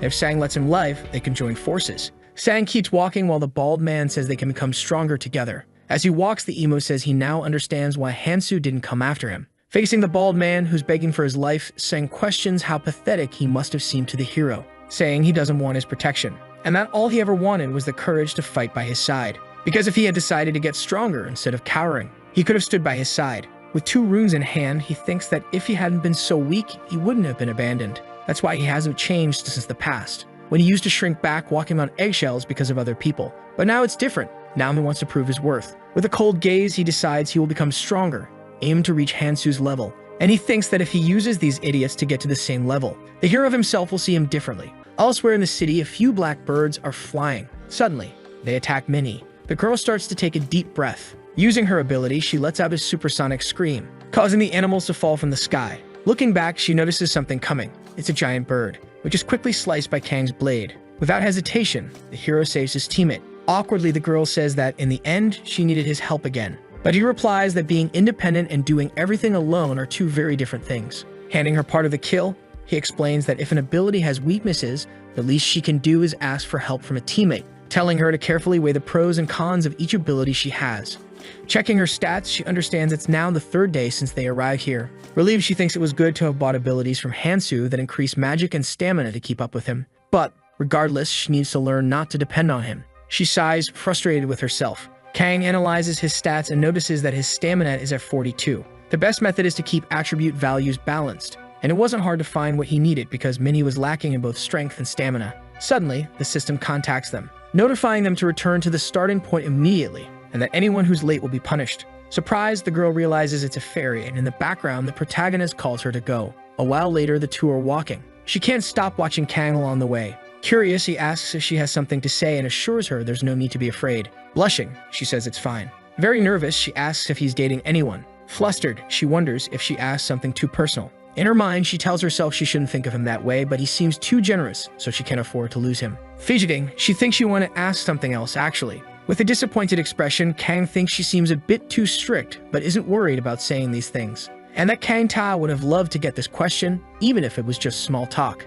He recalls how the girl was trembling so much she couldn't even speak. Thinking of his beloved, he knows she's just someone he hasn't met yet, and he can't lose her again. He then responds that he doesn't remember. This answer makes her even more nervous. The 2 continue walking in silence. After a while, they arrive in a place where many people are gathered. Kang says he recognizes many of them, but the atmosphere feels strange. Suddenly, the little monster appears. Asking if all the travelers are present, it says that, unfortunately, they gathered too quickly. It then gets straight to the point and says it has 2 pieces of good news. With a maniacal smile, the demon begins to speak. The first news is that if they survive for more than 3 days, it will leave this place. Cheerfully, it asks if that isn't incredible news and urges everyone to celebrate. However, everyone remains silent. This leaves the demon feeling awkward, and it asks if the cat got their tongues. Quickly, everyone starts clapping, and the demon says it's good they're happy. Waving a finger, it announces that now it will introduce the star of the event. It points to the palace they see, saying that this place will be the most important part of the event. This is the magic altar.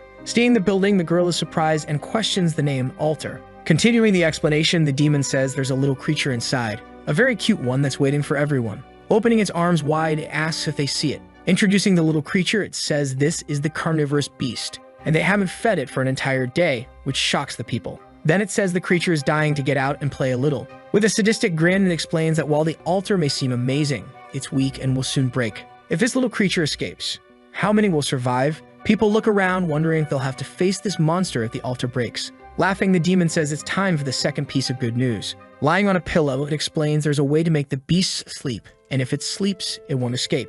Then it asks if anyone knows how to make it sleep, but everyone remains silent. Breaking the tension, it says these people are too boring. Changing its tone, it explains that the method is simple, and actually it's just 5 per day, explaining that they just need to sacrifice 5 people per day. Everyone is in shock, and the demon continues, saying there are only 3 days left, so they just need to feed it 3 times. 60 people will remain, and if they do this, a quarter of them will become the creature's dinner. The little monster says it's a take it or leave it situation, and for those who struggle, it shows something. A hologram of another monster appears. People are fleeing from it. The massive creature continues to devour them relentlessly. Unbothered, the demon explains that these are images from another tutorial zone where people decided to fight. At this, people start saying they have no chance against that thing, and that they have only one option. Then someone raises their hand. Nervously, they ask how they're supposed to choose the people. The demon replies with another question, asking how he's supposed to know. He explains that they could use rock, paper, scissors, or fight it out. It doesn't matter, because they just need to stay alive. Showing a timer, the demon says they only have 1 hour to decide. After that, they'll be safe for a day, and then they'll have another hour to choose the next sacrifices. It concludes by saying it hopes they make the right choice. Panic spreads as everyone starts shouting that they're going to die. Minnie looks at the protagonist and asks what he thinks they should do. Closing his eyes, he responds that the damage is already done. That man from earlier speaks up, saying they need to be fair. He suggests drawing lots to select 5 people for the first day and then another 5 for the second. Smiling, someone asks why they should do that. Nervously, the man in the beanie looks behind him. The girl is surprised to see who it is. It's Sang Jin, who questions why they need to be fair. Someone asks what he means by that, and the boy repeats his statement. He's standing with the 2 people from before and questions again why they should be fair. The man says he can't do that when he doesn't even have a plan. Sang Jin asks who said he doesn't have a plan. Placing his hand on a post, he responds that his plan is simple. Instantly, he breaks the post using just his physical strength, startling many people around him. Revealing his plan, he says they'll start by finding the useless ones. With a frightening look, he says they'll sacrifice 5 useless people and asks what they think. The people around him are shocked.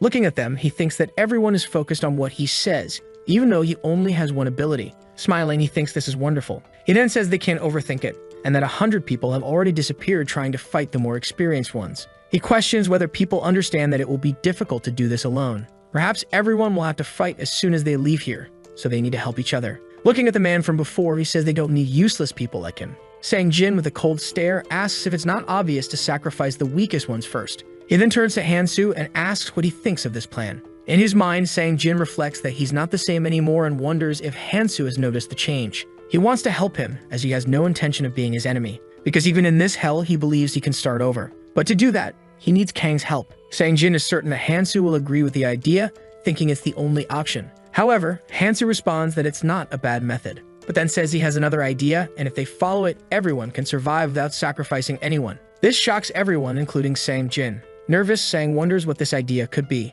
The man in the red beanie speaks up, saying it's impossible for everyone to fight together, and even if they have the numbers, there's no way to fight a monster that regenerates while devouring more people. Confused, the protagonist replies that no one said they had to fight. Frightened, the man asks what the plan is and if Hansu is planning to fight alone. Exuding confidence, Kang responds that yes, he will. This answer irritates the others.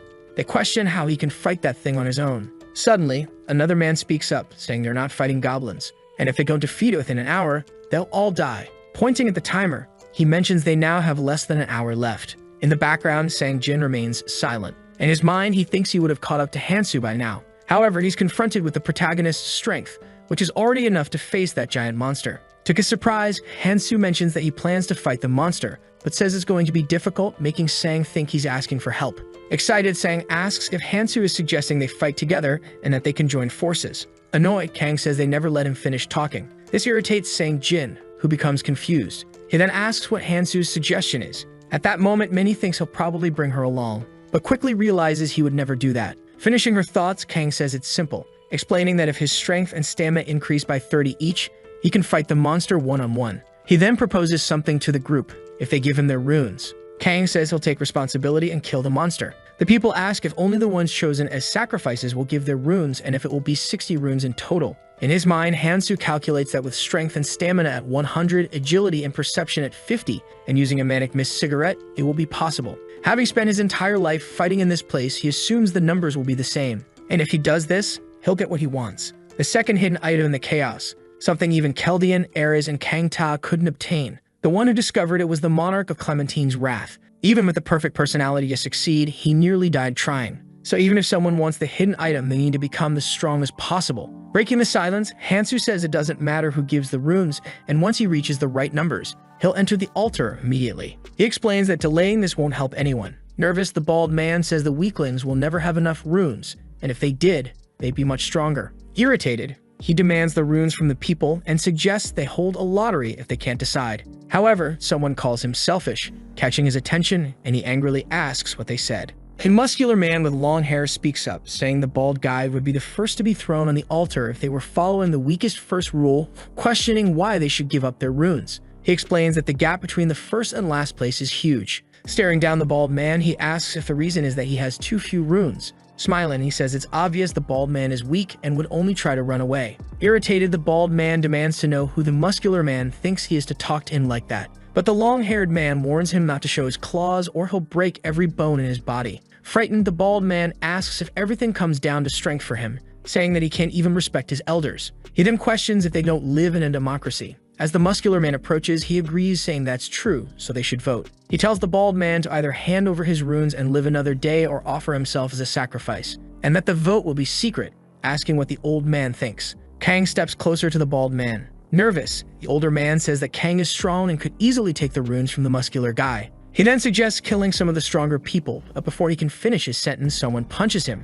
asking if he wants to die. The man in the red beanie delivered the punch, and the old man responds that he doesn't want to die because he has a family. Then someone suggests throwing the old man in first because if the monster isn't satisfied, everyone will die. At that moment, Kang sighs, watching the chaos unfold. He thinks to himself that they never learned to retreat. Soon enough, they'll need to address this problem. As everyone argues and fights, Hansu calls for silence. Extending his hand, he explains the options they have. He tells them they have 5 options in total, and this is the ranking of the weakest here. In the background, someone exclaims that this is impossible. People shout, asking if Kang is suggesting they all sacrifice themselves. They curse at him while the hero simply smiles, exuding confidence. Time passes, and now less than 30 minutes remain before the event begins. Minnie stands alone in front of the altar, staring at it, unsure of what to do. Suddenly, Sang-jin appears, telling her that if she's going to act like this, she should go with him. He says Kang might allow her to join him. Blushing, she asks if he even knows how Hansu operates. The emo becomes frustrated with this response. The girl admits she wanted to go with Hansu, yes, but she can't just follow him aimlessly. At that moment, Sang realizes that he would be left behind no matter what and asks if she'll wait for him. Quickly, the girl responds no, explaining that the hero would get mad at her if she did, and that it wouldn't be any different from the others who rely on others. Everyone is panicking and Kang questions what they were doing about the others who were busy elsewhere, saying he doesn't care if they were resting, but now they'll have to face the consequences. He explains that they weren't left behind because they were weak. It's their weakness that kept them from catching up. He asks if they really thought he'd pat everyone on the head and take care of them. Then he says that if they want to live, each of them must give him 2 runes. Kang tells Minhee that this is all he can offer and that she can repay the rest after hunting for 3 days. Extending his hand, he says they can make up for it. Back in the present, Minhee says that Hansu always keeps his word, so he'll handle everything himself. And because of that, she needs to hurry and wonders if she can still catch up to him. Sang tells her she could come with them, saying that the others would love to have her in the group. Smiling, the girl thanks him but says it's not the right time for that, promising to answer later. She starts to walk away from him. Watching her, the emo thinks he doesn't need to see her fighting to know that she's even stronger than before. Trembling with frustration, he says he needs to show something too because he's still not good enough. He needs to prove his worth. Suddenly, the muscular man calls out to him, saying they need to talk. With a deadpan expression, Sang asks what he wants. One of the men asks why Sang is so tense. The man explains that his subordinate is a bit shy and introduces himself as Park Sayal. Pointing behind him, he asks if Sang is the leader of that group and suggests they have a leader-to-leader chat. However, the emo questions this title, explaining that they're just friends and that the people follow him. Park says that that's what makes a leader and that Sang must be impressive, seeing how strong they've become, making Sang feel awkward. Park mentions that he noticed Sang knows that guy Hansu. Curious, Park says he'd like to ask a few questions about him. Reluctantly, the emo agrees to answer. Meanwhile, inside the altar, Kang notes that goblin venom won't work. He'll need paralysis venom instead. Using the wing cat beads, a small amount of his stamina is recovered during the buff. It's useful for something he found while hunting. He needs to use it before the battle begins. Descending the stairs, he thinks that his attributes aren't very balanced right now, but he has no choice. Because to fight this monster, he's still not close to being strong enough. Taking out the box, he says he'll smoke a lot of the manic mist cigarettes. He puts one in his mouth, realizing it's been a long time since he's felt this, and hoping he won't regret it. The protagonist starts smoking the manic mist cigarette. He's immensely powerful with this item and the 60 runes he collected earlier. With a focused look, he thinks that a rune worthy of this world has just been created, because when rune attributes exceed 100, the colors start to blend, causing the rune to undergo a transformation, starting from colorless to red, then orange, and finally yellow. Soon, his status numbers begin to shift, starting with a colorless rune. Even though the difference is small, from 99.9% in normal runes to 0.01% in colorless runes, the transformation has begun. As the battle unfolds, Kang realizes that the higher the level, the greater the difference in abilities. He knows this monster wouldn't normally appear in the first tutorial, so a colorless rune should be enough to handle it. With his weapon in hand, he states that the essence of a troll would be enough to crush this creature. He prepares to attack. Rushing forward, Kang mentions that only one person has succeeded in obtaining this hidden item so far. Since arriving in this hellish place, the first thing he noticed was that the more impossible something seems, the better the reward. Charging from above, the protagonist goes all out to strike the giant monster. Suddenly, some people begin to pass through the portal, entering the altar. Park, one of the other leaders, asks what Sang Jin is doing and tells him to hurry inside. Sang Jin begins to enter the altar as well. Smiling, the other leader asks if it wouldn't be better to bring his friends along too. Sang Jin responds that it would be. He then tells them to hurry up and help Hansu. In this world, there are racial skills. Monstrous races, like carnivorous beasts, are born with these skills. The carnivorous beasts use two specific racial abilities. Quickly, the monster tries to strike the protagonist, who manages to dodge. Focused, Kang anticipates the monster's next attack. The first racial skill of a carnivorous beast is fear. The monster charges at the hero with all its might. Its massive claw approaches him. However, he dodges the attack once again. Backing away from the beast, he realizes that it paralyzes its prey using fear and recovers stamina by consuming its victims. Sweating, Kang notes that the pattern remains the same, which reassures him, because after the carnivorous beast restores its stamina, if it manages to use the blood-draining swamp, it will drain the blood right out of the body. Interrupting his thoughts, the monster attacks again, smashing the ground. Reflective, the hero understands that he can't compete with raw strength. His needle will only make a tiny puncture. However, he knows of a more effective method. Looking at the giant, terrifying monster, he understands that the best strategy is to restrict its movements. The monster prepares to attack again. Quickly, Hansu dodges while thinking that he needs to pierce the monster's skin. Getting ready to strike, he aims to hit the median nerve and inject the venom. He successfully lands a powerful blow with his sword, striking directly at the monster's nerve. The beast lets out a deafening roar of pain. Kang thinks that this should be enough. Smiling, he says he'll wait until the monster can't move anymore. Only 12 minutes remain on the clock. The hero prepares to strike again, unleashing a series of magical slashes with his sword, but the monster blocks them. After the attack, Kang steps back. With a demonic gaze, the monster waits, full of rage. However, the protagonist remains calm, observing while smoking his special cigarette. What he's witnessing is the unique skill of fear. It's influenced by one's mental power and magical resistance. Compared to other monsters Kang has faced beyond this tutorial level, this creature is in the end just a joke. Confident, Hansu believes he can finish it off. Having developed keen senses from years of combat and experience, his survival instincts are sharp. The monster tries to attack, but Hansu effortlessly dodges again. When his former comrade Kang Ta spoke about combat being merely a matter of prediction,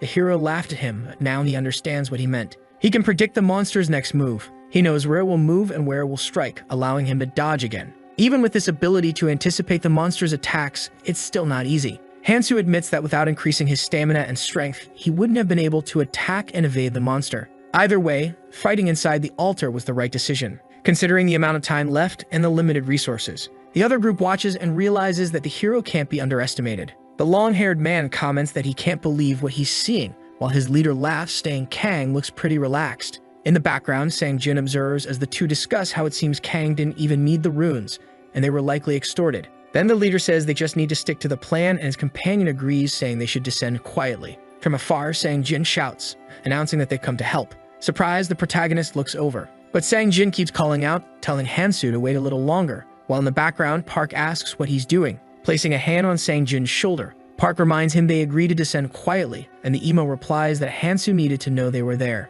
Nervously, Park warns him that if he keeps shouting, a monster will notice them. Extremely anxious, Park stammers, asking if Sang-jin hadn't thought of that. Turning away, he mutters that the emo is an idiot. Smiling, Sang-jin simply apologizes. Down below, Kang is impressed with how much the boy has changed. One of the men comments that there might be a setback because of that idiot. However, he assures it's nothing to worry about. He continues, saying that once they take care of the beast, they'll deal with the two of them. In his mind, he realizes that after watching the protagonist fight, he knows that Kang is dangerous. He's not just a regular human, he's a satisfied tiger, a monster only resting because it's content. Nervously, the man reflects that it's not just about strength, because he can't forget what he saw that day. He saw the hero fight against so many alone without hesitation. Upon further reflection, it seems like Kang actually enjoyed fighting. The man concludes that someone as dangerous as Kang cannot be allowed to roam free. Once they eliminate him along with the others, Mei will be under his control. Breaking the silence, the man orders his subordinate to go down and see what's happening. At this rate, there won't be anything left to worry about as the beast's movements are slowing down. Worried, Jin watches the group's conversation from a distance. Suddenly, he begins smiling to himself. Suspicious, the long-haired man comments that the idiot has gone quiet for a reason. However, something grabs everyone's attention. They feel the staircase trembling. Seeing an explosion above their heads, they shout that everything is going to collapse. Everyone starts falling in a panic. On the ground, the man wonders how it's possible that the stairs collapse out of nowhere. Thinking they've already been caught, he admits it's been exhausting. The beast is now standing right in front of the group, staring at them with a look of hatred. Moreover, the pressure on the first floor is entirely different from that of the upper floor. The group watches the monster in terror. Nervous, Park considers attempting a surprise attack, but wonders where Hansu is gone. Seeing the hero step out, the long-haired man questions what he's doing. Sweating in fear, the leader asks if the hero isn't supposed to help, saying that with the group's help, they could finish it quickly. For a brief moment, he wonders if the hero is about to give up. In response, Kang merely bites down on his cigarette. Looking at them with disdain, he says he would have helped, but the man messed everything up, and now the monster will recover all its stamina. Glaring at them, he thinks he barely managed to dodge the attacks because of the distraction. He affirms that this group won't be able to handle the situation. Holding the venom, he reflects that once the beast devours the group, it'll be difficult to find it again. He'll have to prepare for another attempt. Climbing the stairs, he tells the man to try handling it on his own if he wants. From below, the men shout, asking if he's really going to run away. In shock, the long-haired man comments that it seems like Kang forgot about his friend. Angry, he suggests using the emo as bait and asks where he is. Speaking up, the boy asks who they're looking for. Smiling menacingly, he says he thought everyone had fallen after the explosion. In his mind, the man realizes that this is why the boy had been so quiet and understands that he destroyed the staircase on purpose. Glaring with hatred, he vows to kill him. Mocking him, Jin tells him to go ahead and bets he won't have time for that, because the monster is salivating, waiting for them to freeze in fear. The monster, ravenous, salivates while observing the group. The man notices that the creature is enjoying the situation. But the leader says that if the beast recovers its stamina, the hero will be at a disadvantage. Extremely nervous, he yells that if the hero abandons them, things will only get worse for him. He thinks they need to cooperate with the hero in order to survive. Breaking expectations, the protagonist says they don't need to worry about the monster or the stairs and asks if they didn't come here to sacrifice themselves. Confused, the man doesn't understand what Kang means by this. The entire group starts trembling in fear. They remember what the little demon said about sacrificing 5 people per day, and that only 5 are needed daily to feed the monster. The creature's mouth is already dangerously close to everyone. Suddenly, the monster devours the entire group, while the hero watches from a distance, stating that he has paid his tribute to the spirit of sacrifice. Afterward, he begins walking back into the altar. Approaching the emo, Kang asks why he did it. Saying he knew about the plan to bring those people on purpose, he warns Jin to be careful with his words. But the boy simply responds that he finally understands. He then starts laughing like a madman. With a cold stare, he says that now he knows how to be useful. Changing his expression, he asks Hansu to use him. The protagonist stares at him coldly. Then Kang asks why he should do that, but the boy replies that it's because he knows Hansu has a different goal from the others, which leaves the hero in silence. The boy continues, saying that Hansu always sees beyond the surface and takes action without hesitation. Despite attacking everyone with overwhelming force, Jin observes that in the end, Hansu didn't kill any of them, even though it could hurt him later. Even when the altar appeared, no matter what the others said, Hansu could have easily taken them out with his strength, but he didn't. Jin admits he doesn't understand why Hansu isn't killing people.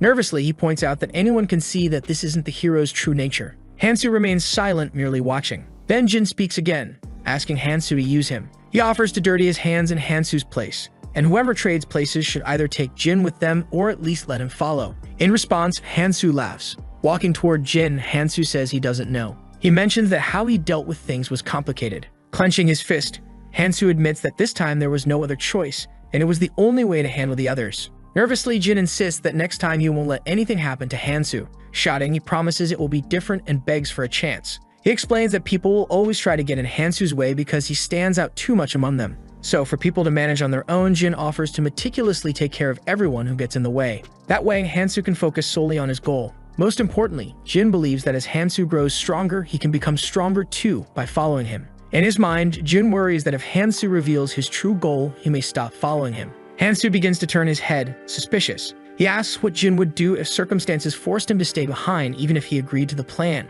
Smiling, Hansu gives an example of Jin being left behind against his will. After this statement, there's a brief silence. Jin takes it as a sign and realizes something is off in the second tutorial. Then Jin says that if that happens, he will get stronger and find Kang again, hoping that when he does, Kang will accept him as his ally once more. As a response, Hansu laughs and tells him to go down. Shocked, Jin asks if Hansu is still rejecting him. Approaching him, Jin begs for one more chance, promising to make up for all his mistakes. Finishing his cigarette, Hansu drops it on the ground and stomps on it. Hansu tells Jin not to misunderstand. Then he tells Jin to meet him tomorrow at 1 in the afternoon. He explains that by then, the monster below won't be around. This response leaves Jin stunned. Continuing, Hansu instructs him to collect all the runes below because Hansu killed those 10 people, so Jin should take the runes. Walking away, Hansu tells him they'll see each other later. Jin remains silent. As Hansu departs, he thinks to himself that he's unsure if it was the right choice, but he knows that he will need Jin at some point. He recalls when Ares told him to return to the past to save all of humanity. She mentioned that there would be people who would stand in his way and that he needed someone to punish them. Justice Enforcer. This enforcer would manage things in his place.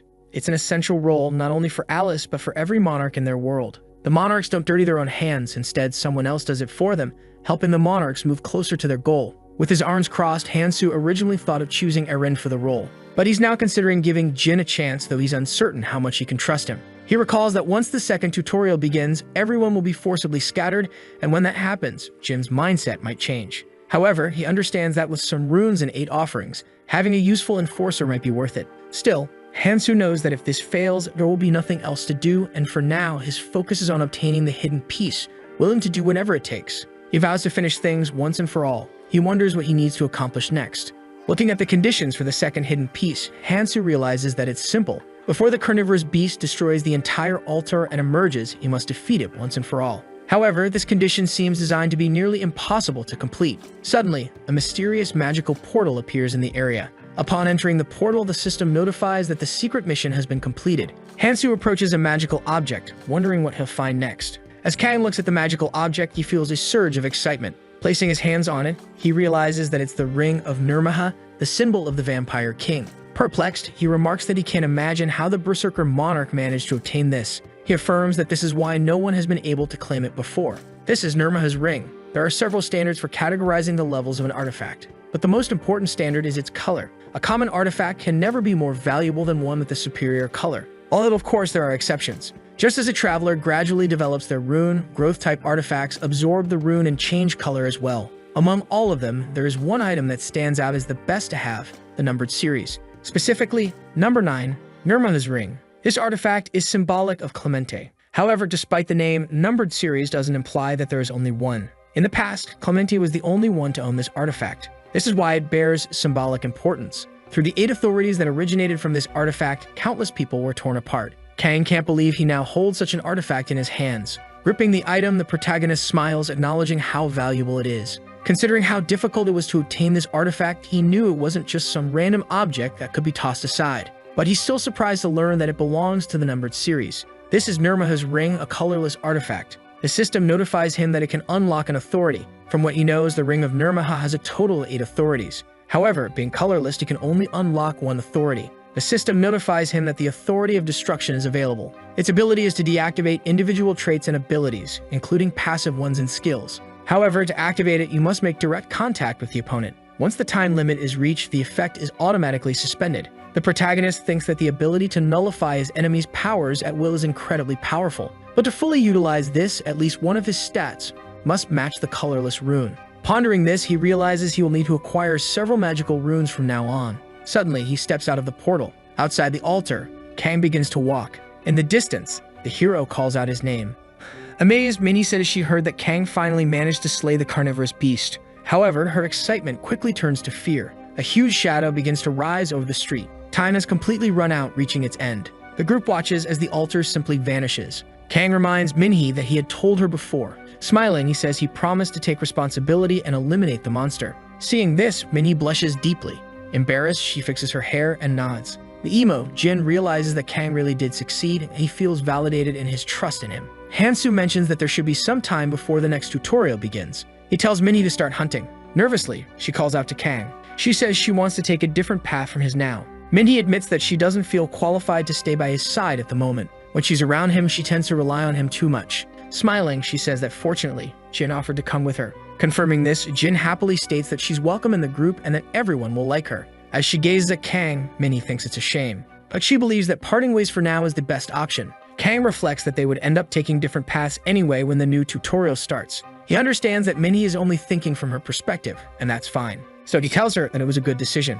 After his response, he begins to walk away and Minhee falls silent. But quickly, she calls out for him to wait. She promises that the next time they meet, she won't give up so easily. Smiling, she says that they'll see each other again. With that, Kang smiles, bidding farewell to both of them. He agrees that they will indeed meet again. He then calls for Jin's attention, remembering when the emo told Kang to take a chance on him. Kang says that if Jin is serious, the choice is his. With just that one sentence, Jin is overjoyed and filled with excitement. A week passes. The little demon has gathered all the survivors. He declares that they have waited long enough, announcing that the second tutorial is about to begin. Then, with a devilish smile, he comments that there are more people than he expected. With a snap of his fingers, he says it's time to change stages. Something starts glowing on the ground, surprising everyone as they try to figure out what it is. They realize that there's a light shining beneath their feet. A young girl clings tightly to her father in fear. Meanwhile, the hero Hansu remains calm, already knowing what is about to happen. He understands that the second tutorial has finally begun. In another location, the people have been teleported,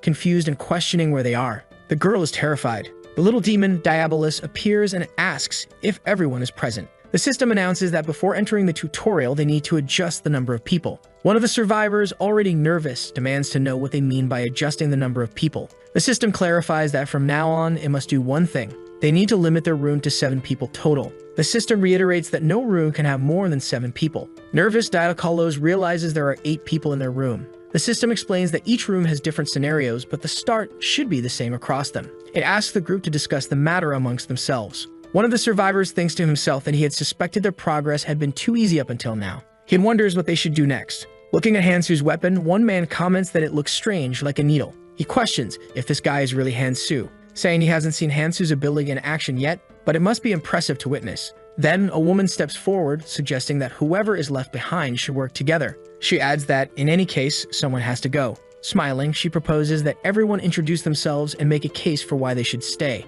She encourages everyone to show their value as individuals. A confident man steps up, offering to go first.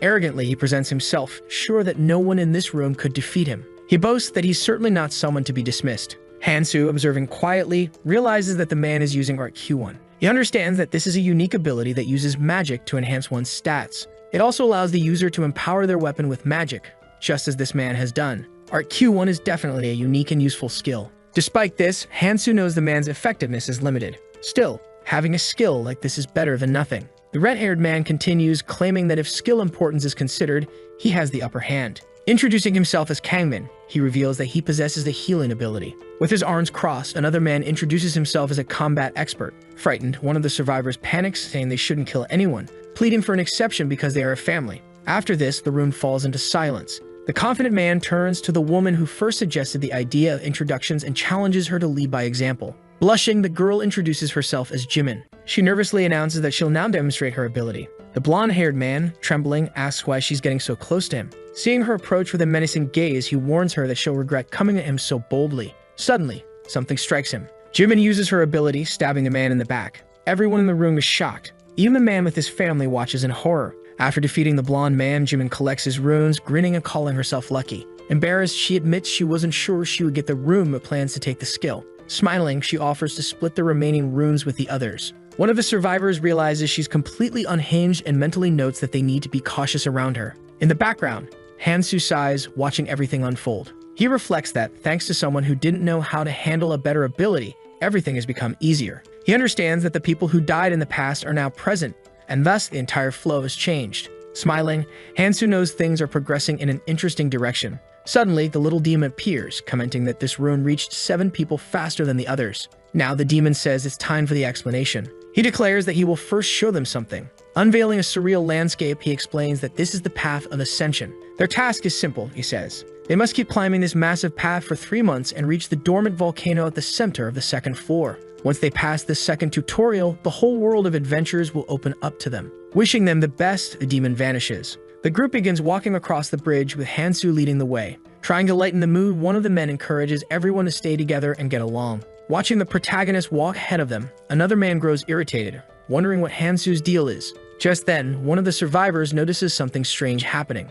As Kang looks back, he realizes the bridge is collapsing behind them. Without hesitation, the group begins running for their lives. After a frantic escape, they finally reach solid ground exhausted. The little demon appears, smirking, and asks if he forgot to mention that the lower part of the island collapses over time. He adds that the bridges fall apart even faster, so they should be careful. Frustrated, the group realizes this is something the demon should have said from the start. In the background, the combatant asks the hero where he's going. Annoyed, he curses Hansu, calling him antisocial. The crazy woman, Jimin, suggests they follow Hansu, saying that he seems confident and likely knows where to go. The entire group begins to trail behind Kang. They pass through a dense forest. After walking for hours, the combatant complains that they haven't found any bridges yet and demands to know where Hansu is leading them. He grumbles that they've been seeing the same things over and over with no clear destination. Frustrated, he asks how long they'll have to keep walking. Curious, he then notices Hansu eating something and asks what it is. Hansu replies that it's oak bark, which has an antidote effect against venom.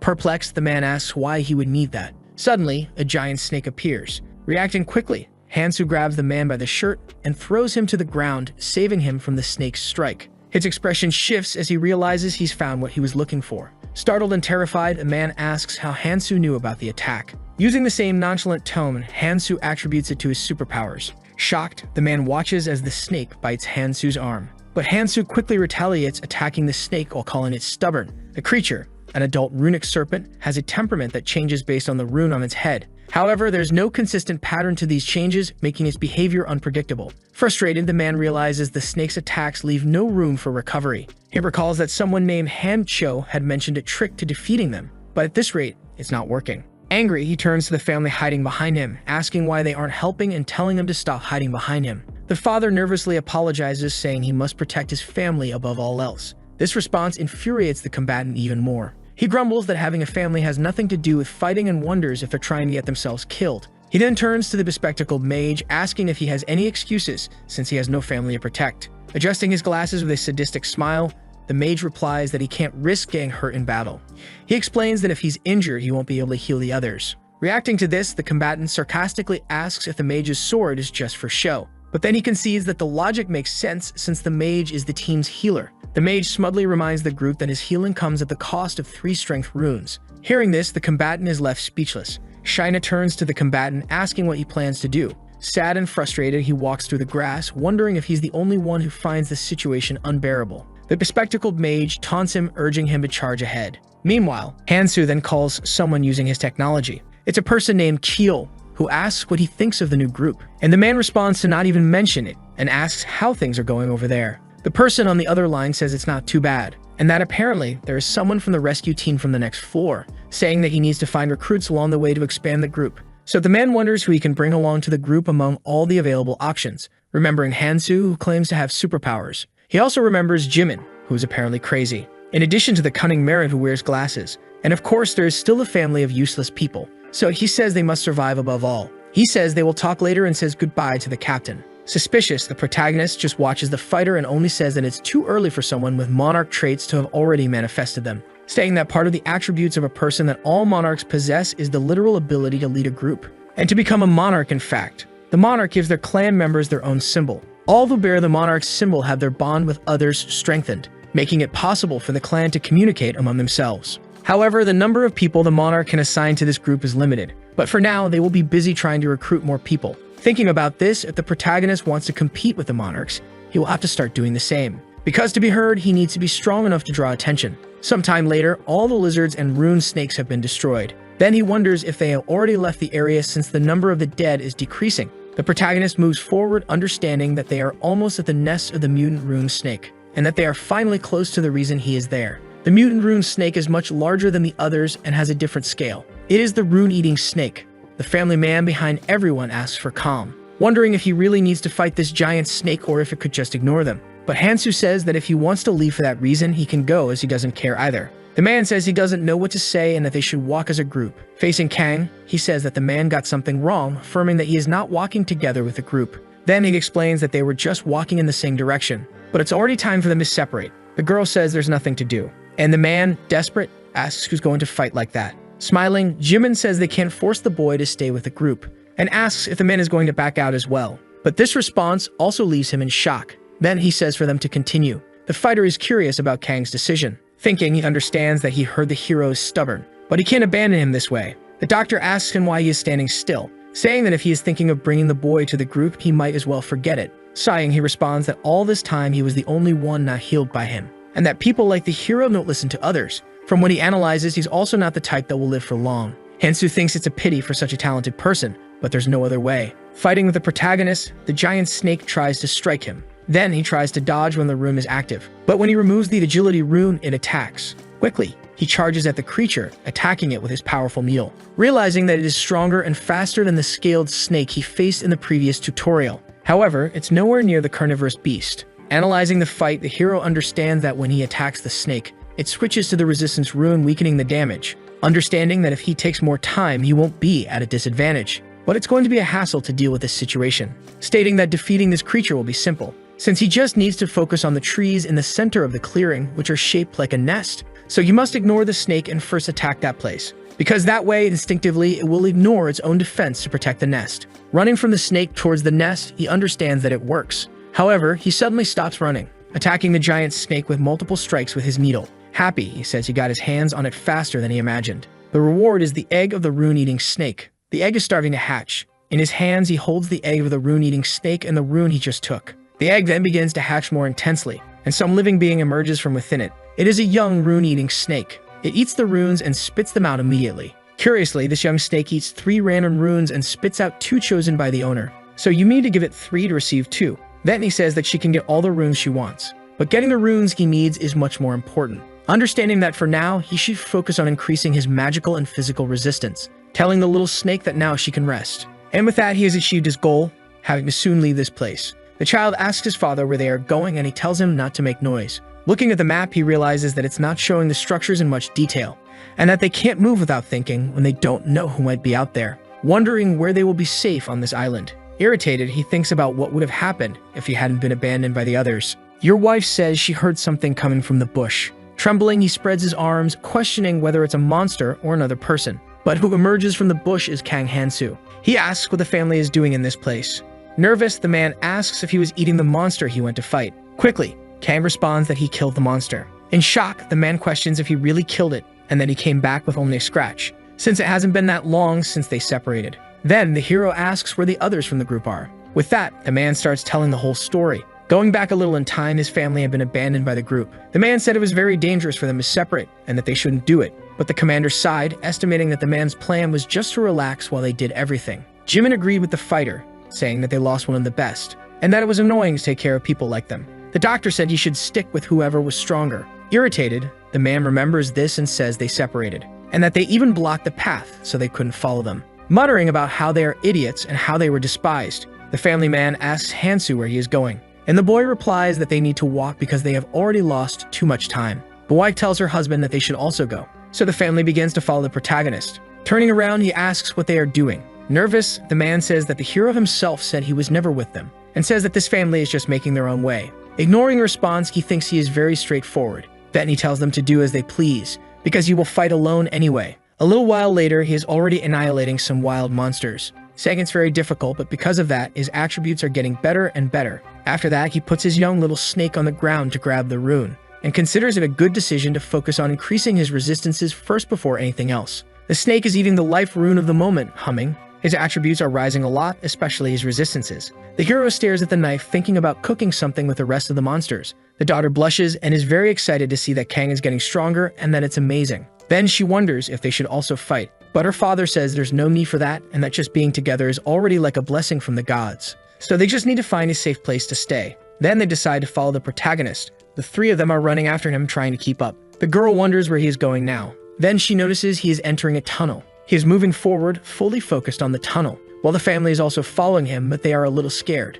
Seeing other people along the tunnel, he wonders if this is where they were supposed to get all along. The man is very happy that they reached this place without any problems and for still being alive. And the family is also excited along with him. Noticing the arrival of the family, the man looks back and also sees that the protagonist has arrived. Seeing that he returned alive without any injuries, surprisingly, the little devil approaches the family man, saying that he is making a lot of noise even though he arrived late. Then he says he will close the door since they were the last to arrive. Closing the door at an instant, he scares the whole family. Snapping his fingers with a sadistic smile, he says the large-scale event will now begin, welcoming everyone to the first layer of the first floor. That 75 people remain, which is very good, pointing out that luckily they didn't have many casualties along the way. Then he says this event is special. It's a battle for tokens. A system screen appears for all participants. The little devil explains that they need to use the tokens to move, and that the goal is to get out of there from the collapsing first floor to go to another island. He also says it's obvious that some islands are full of monsters and surrounded by lava, but if they are lucky,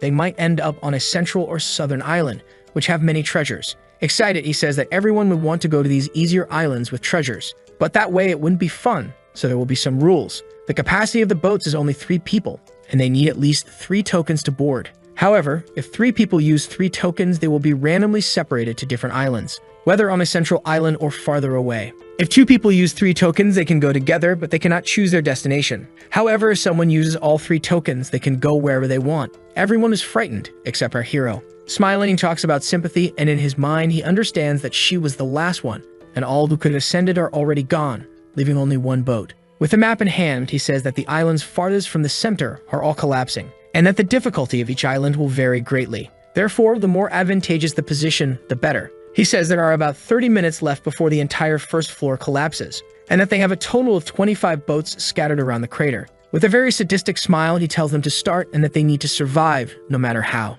because this way, it's even more fun. Soon, chaos begins as people start shouting at each other to give up their tokens. Irritated, they start fighting, saying not to be left behind. Someone tells Hansu that this is the beginning of inevitable chaos, calling his name, which makes the hero look to the side. The family man kneels, begging for his help, pleading for him to help his family just this once. Desperate, the man explains that he needs more tokens to get to the central island without any trouble. With a frightened expression, he says that the protagonist is strong and quickly adds that he can get tokens or anything else he needs. Then he suggests that he steal tokens from other people to bring to the family. He only thinks that if the hero does this, they won't have any problems getting there in time. Putting his head on the ground, he says that he would be saving the lives of innocents. Coldly, Hank says that the man needs to take care of himself and solve his own problems. Kneeling, the man begs him to resolve the situation, pleading kindly while someone in the background tells him to be quiet. Approaching the man, Hanshul kicks him in the chest. Grabbing him by the shirt, he says that he is very annoying and asks if he will keep listening. Invitingly, he calls Kang Hansu to go with him and says that this way he might even get some tokens if he needs them. He explains that even after leaving the group, he doesn't like any of the members.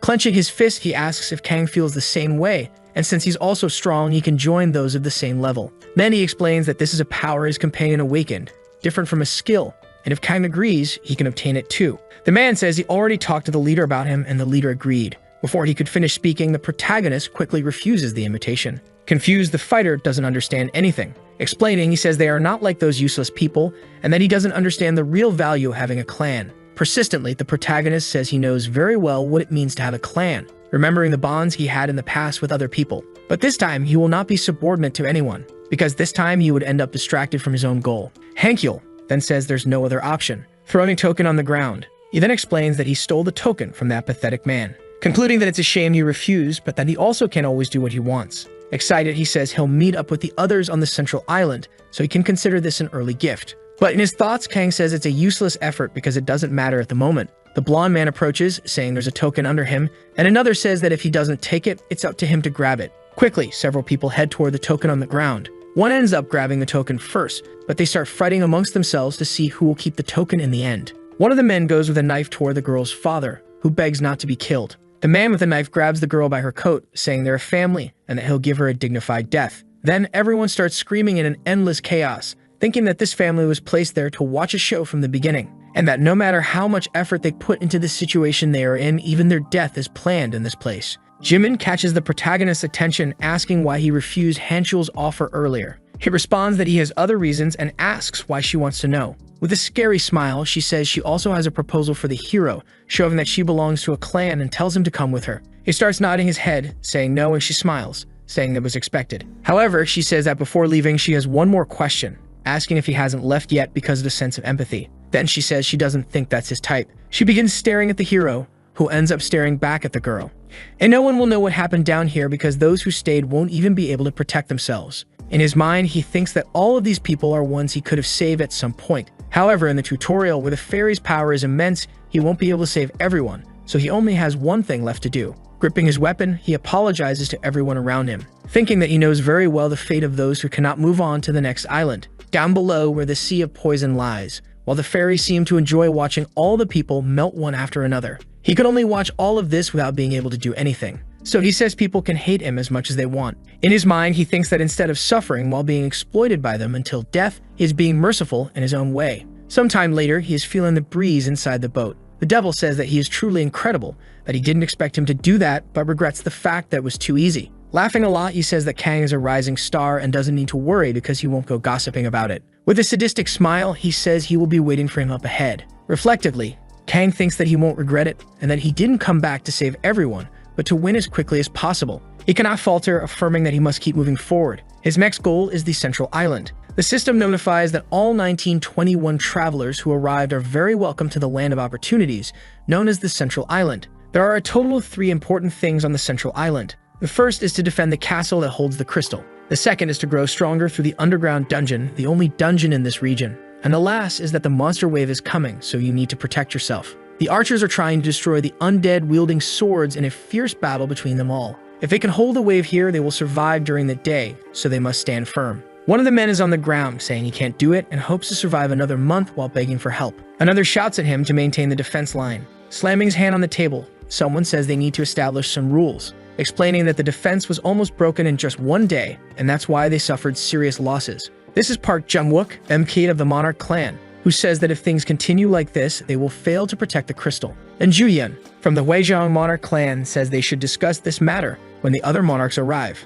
Hong Xia from the Noam Monarch clan comments that the most powerful are already in this place, so it doesn't matter. This is Lee Duktae from the Smog Monarch clan, who asks what they suggest doing. Park says the biggest problem is the lack of strength and defense, and that they need to bring people who are not affiliated with the clan, even by force if necessary. Xia says they have no way to control the unaffiliated travelers, but Park reiterates that they need to deal with them even using force, because a new attack is coming, and they have no guarantee they will be able to hold it off this time. Then the red hair asks if the clan alliance did any recruiting, and that by combining their forces with the outsiders, they could guarantee they would defend themselves. However, the man says they need to consider the number of people going to the underground dungeons because it's a serious problem, since this caused them to grow in numbers, and now they almost have the same number of members as the clan alliance. These gathered people formed a ridiculous group calling themselves the Basement Alliance, and when they started taking action, they were already beyond the control of the clan alliance. So he asks how the clan alliance, a group focused on defense, could deal with these people, suggesting that they send the Force Line clan to the front to the dungeon first.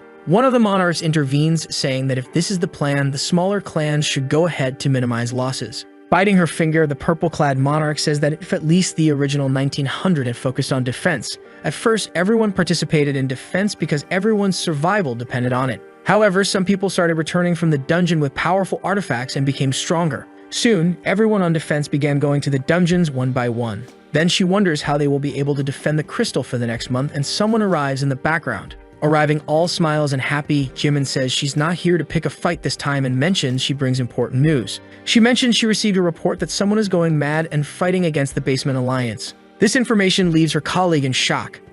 Everyone is surprised by what the girl said. Meanwhile, outside, someone is kneeling on the ground, begging for mercy. Quickly, a sharp weapon approaches. It is the protagonist's needle, striking the man's shoulder with full force. With a cigarette in his mouth, Hansu says he's free to go and that starting tomorrow, everyone will fight at the top. Trembling with fear, the man begs him not to come any closer. The man lying on the ground is in shock, realizing he cannot win against the hero, while Kang says he needs his weapon. In the background, a doctor is watching everything, realizing it's Kang Han-soo. One of the men grabs a knife and runs toward the hero. Staring coldly, Kang says that the artifact he's holding is too good for someone without color. Striking him in the chest, he says that's what he deserves. Trembling with the knife in his hand, the bald man wonders if the knife's ability has disappeared because it's not penetrating. In response, Han-soo says that now it's his turn. He strikes the bald man with full force. Then the hero states that it's tiring to fight him while trying not to kill him, and that it's inevitable because in the end he's a valuable resource. Smirking sarcastically, he says there's only one more, but that should be enough. The clan alliance quickly arrives at the scene, shocked, wondering who this person is.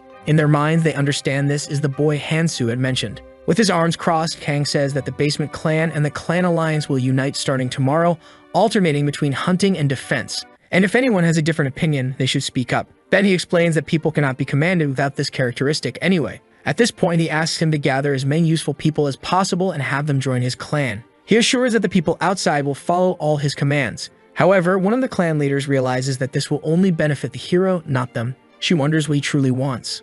Monarch Lee looks at the girl, questioning what she wants as well. Smiling, the monarch says that someone like the hero, who just arrived and is already causing trouble, must have some hidden interest behind it. Han-soo responds that as long as the basic system rules are set, he has no intention of interfering. However, Lee says that you never know, he might simply change his mind and get rid of the clan alliance at some point. Still, Kang says he's not interested in these debates, but if that's a concern, quickly, the hero disappears from the scene, leaving everyone in the room in shock at his disappearance. Grabbing his sword, the man says it's just a simple invisibility skill and that there's no way the boy left that place. However, Han-soo responds that he could have attacked if he wanted, appearing behind the arrogant monarch, placing a knife close to his neck. The man realizes that it wasn't just a simple trick, but rather a dragon that was confusing his senses. Nervously, the man can't believe he fell for something like this so easily. Then the boy says he got a new item before coming here to join the current trend. Guards quickly arrive at the hall, but Kang says he has no intention of being hostile toward them, telling everyone to do their best according to their positions, stating that's all he wants, nothing more. As he leaves the hall, he thinks that they've all been against each other the whole time, and it will be difficult to unite their forces, but there's still time to go easy on them. Then he thinks that this is just the beginning, and that something else is coming next. Standing in front of him, Jimin asks the protagonist to wait, saying she will be disappointed if he simply leaves. Jimin refers to the conversation they had earlier and says she now expects a different answer. She asks the protagonist what he thinks about it. She reiterates that she has already asked this question before and wonders if he knows how to join her clan. Standing in front of the protagonist, the girl starts to stare. Approaching him, she says that this time she expects a more honest answer.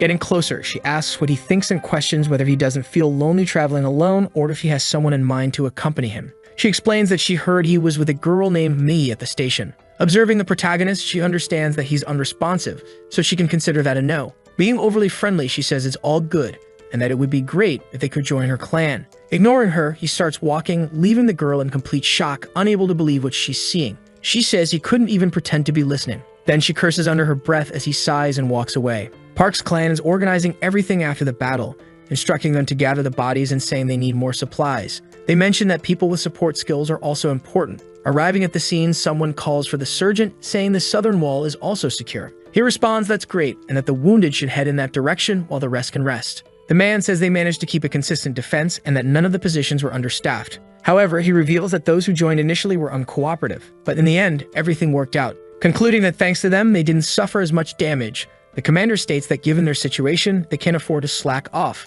With that monster guarding the defense line, they had no other option. And it's shocking to see the hero handling so many monsters at once. If this person had a bit more education, they could be recruited by the clan. He thinks that regardless if they continue as they are, they'll be able to handle the opening of the rifts. Suddenly, someone screams that a rift appeared in the sky. Soon, the usual little demon appears. All excited, he asks if they were waiting for him. He asks if they had enough rest over the past 2 days. Park's clan is in shock, realizing the demon's presence can only mean something bad. The demon explains that it looks like they're ready to put real action into practice for the people who are bored. And starting today, demons will appear on the battlefield. Additionally, these demons are very powerful, but the people shouldn't worry too much. He explains that the undead they had been facing up until now didn't drop any rewards. However, by killing a demon, many crystals will drop. The creature says this is a great opportunity for everyone there, because they can exchange these crystals for some incredible artifacts that are exclusive to this location's shop. Moreover, they can also exchange the crystals for something else, which are tickets to escape the current location. He questions whether they want to escape as quickly as possible. Talking in parallel, 2 men understand that by using the crystals they can escape, and up to 5 people can leave together. The demon concludes, saying they better start collecting crystals. Suddenly, a red portal opens in the sky. A monstrous claw begins to emerge from the portal. It's a giant monster with red eyes and teeth. He's a hulking monster who starts laughing frenetically on his arrival. People scream that he's coming their way. The monster begins walking with a hateful glare. Everyone is terrified, saying someone needs to go forward to see what the monster is like. Quickly, someone bursts into the middle of the crowd, yelling for them to step back. It's the protagonist who leaps high, heading straight for the new demon in the tutorial. He attacks using his new sword infused with magic, but the monster manages to block with one hand. With his free hand, the monster begins to create some sort of power to strike. However, swiftly the protagonist dodges the attack. Then he says it's to be expected of a demon, even if it's a more degraded version. Excited, he mentions that he can't land a critical hit with normal attacks, and that his missed cigarette is also finished. So he needs to enhance his existence defense with the rune-eating snake. However, he realizes his attack power is not enough to defeat it. For now, he will need to make good use of the artifacts he obtained in the dungeon, using the rogue's lightweight boots, which increase the user's movement speed for a total of 1 minute. Deciding to attack it with speed. Wearing the boots, he quickly charges toward the monster and jumps behind it. Apparently, the demon won't be able to react in time. However, reflexively, the demon manages to defend anyway. Kang starts landing several consecutive strikes, but all are blocked by the creature. He is extremely serious in this battle because he cannot afford to be defeated. Without losing his composure, he manages to land a direct hit on the torso. This enrages the demon even more, who unleashes a black shockwave. Anticipating the attack, the hero defends himself using his sword. After that, he is thrown to the ground, causing an explosion with the full impact. With no other choice, he opts to use the power of the Nirmaya ring. This is the power of destruction, which automatically neutralizes any ability of on contact. On the bridge, everyone watches as the protagonist faces the demon alone. The sergeant of Park's clan wonders how strong he has become, and his leader says they need to be ready to seize this opportunity. He asks if the leader wants them to attack, and the captain says that if they don't, others will take their place. Quickly, they all rush down to chase after the monster. While watching the fight, Jimmy asks her leader if they should help the protagonist. But Shia, in turn, says she prefers to wait for now. The woman states that she wants to see Kang's capabilities at the moment. Meanwhile, he is battling the demon. Several people are surrounding him. Mockingly, he thinks about how shameless these people are, and that the demon could use its racial ability at any moment. He cannot afford to be distracted by the people around him. The demon is at least 5 times the size of the protagonist, yet he remains unfazed, wondering why the demon hasn't used its ability yet. Demons have vastly different racial abilities depending on the individual, making them unpredictable. So he questions why the demon hasn't used its racial ability up to this point, wondering if it's a creature that utilizes area attacks. Suddenly, the demon begins to build up its attack. Kang yells for everyone to back off because they cannot handle this demon. The medic says he has a bad feeling about this and asks if they should retreat for now. But his colleague says they need to stay close to land the final blow. With a demonic smile, the monster prepares to attack. Using its racial ability Infernal World, it smashes the ground and causes fire to erupt. In the background, a random person with a glowing shield says that these flames are no match for his new artifact. Obsessed, he says he only needs to land the final blow and the rewards will be all his. However, many flames rise around him. Everyone starts running. They all flee as the man with the shield is killed by the flames. Though everyone is running away at the same time, Kang stands still, waiting for the attack. He begins to activate the ability of his ring, saying that he will try to use the full power of the artifact right now. Attacking the flames directly, he uses his authority destruction ability with his sword. Then people are in shock, wondering if the flames were extinguished just by the hero's attack. The strike was strong enough to crack the ground. People remark that he's a tough one. In his mind, the protagonist states that he is the only person who can fight the demon, because he's the only one who can match this power. Suddenly, the monster charges at him. The two of them are fighting, engulfed in flames. In the background, the red-haired clan leader watches, wondering if the person he's seeing is truly a traveler like all of them, because surely they started off as equals. However, the power gap between them is enormous. He points out that they need some kind of plan, because if things continue this way, the clan alliance will lose all the advantages they gained so far. Sometime later, people are already preparing for the next wave. The girl is leaning against the wall alone.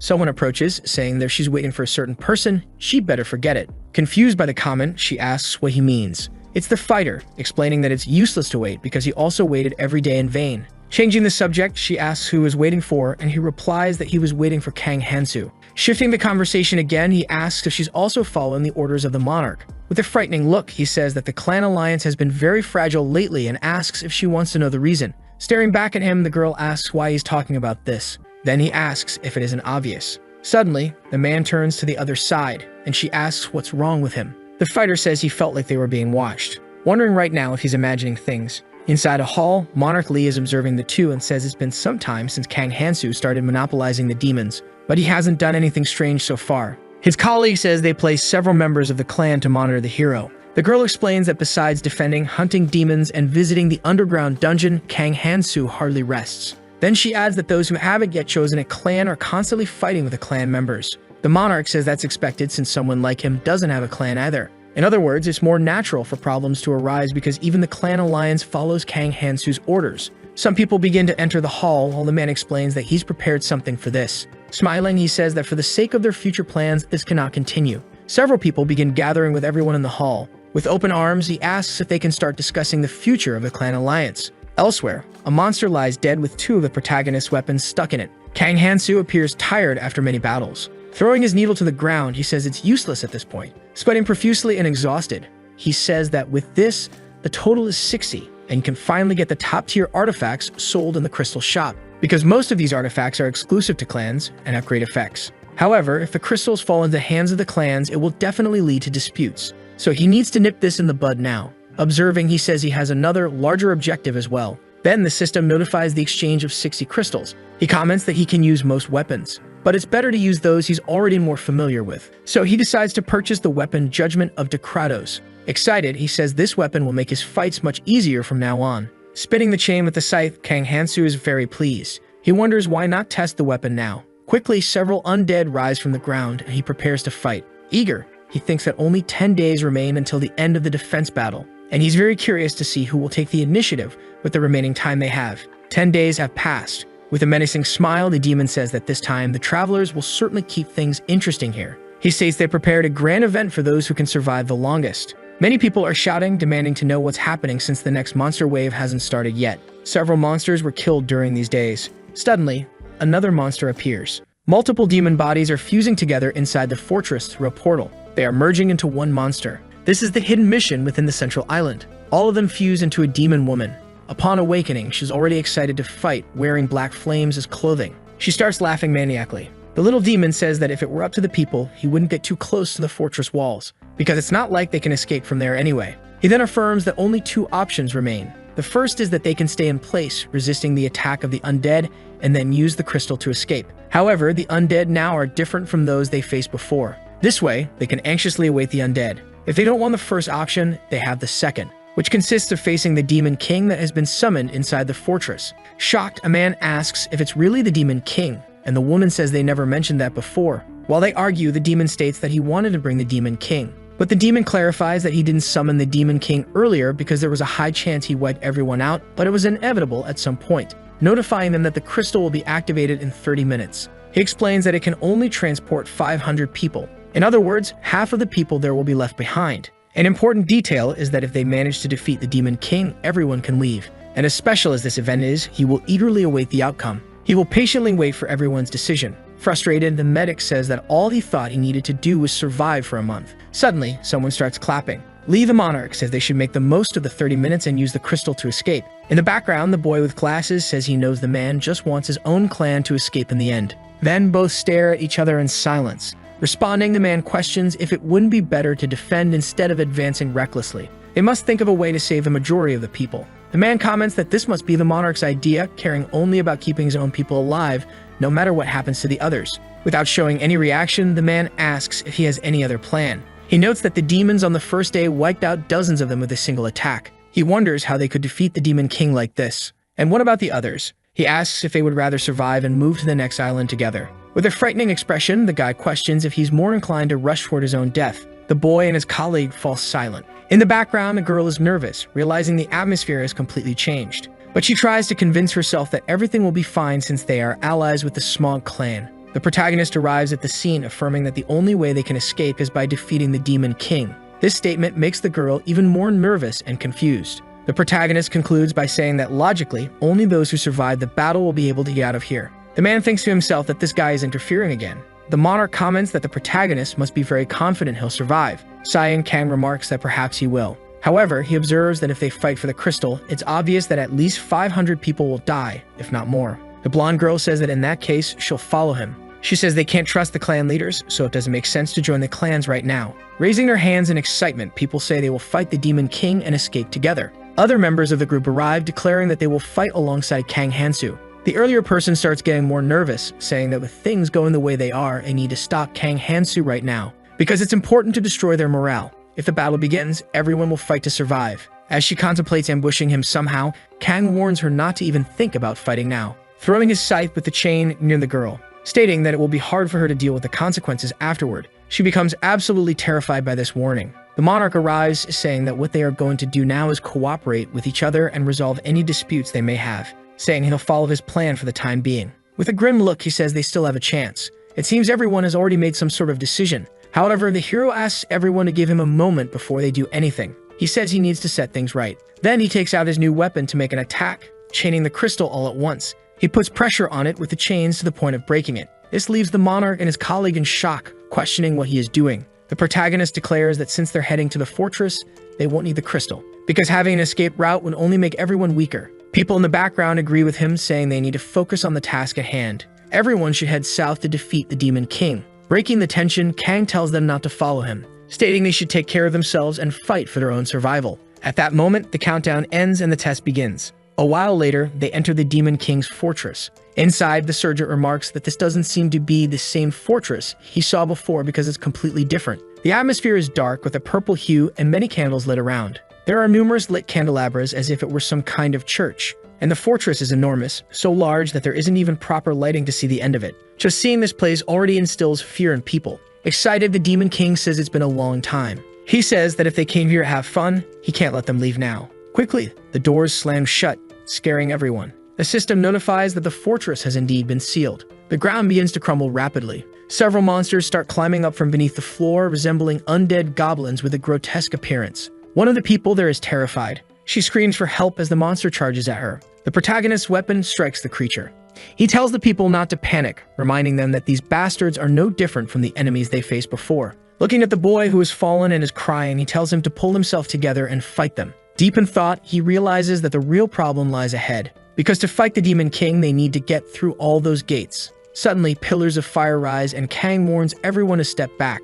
This is the gatekeeper demon with a murderous aura ready to fight and defend the fortress. Several fire demons begin to emerge. They are preparing to battle and protect the area. As they start attacking together, the protagonist orders everyone to get out of the way. A thick cloud of dust rises. With a serious expression, Hansu instructs that they must face the enemies separately. He tells those responsible for buffs to retreat to the back. Meanwhile, the long-range attackers should take their positions, concluding that those who aren't skilled enough should focus on guarding the perimeter. Park warns him to wait, as advancing recklessly could put everyone in danger. Ignoring him, the boy charges ahead, alerting the left flank that he's starting the attack. Kang knows this monster is based on the Abyssal Guardian, and despite still being relatively weak, its movements are quite similar. Therefore, he can easily predict its attacks. He throws his chain toward the monster, stating that he can now use the full power of Decratos. These chains can extend for dozens of meters. This is the power of the weapon the protagonist obtained. Using the suppression ability, he starts exerting pressure with the chains. As a result, the monster kneels.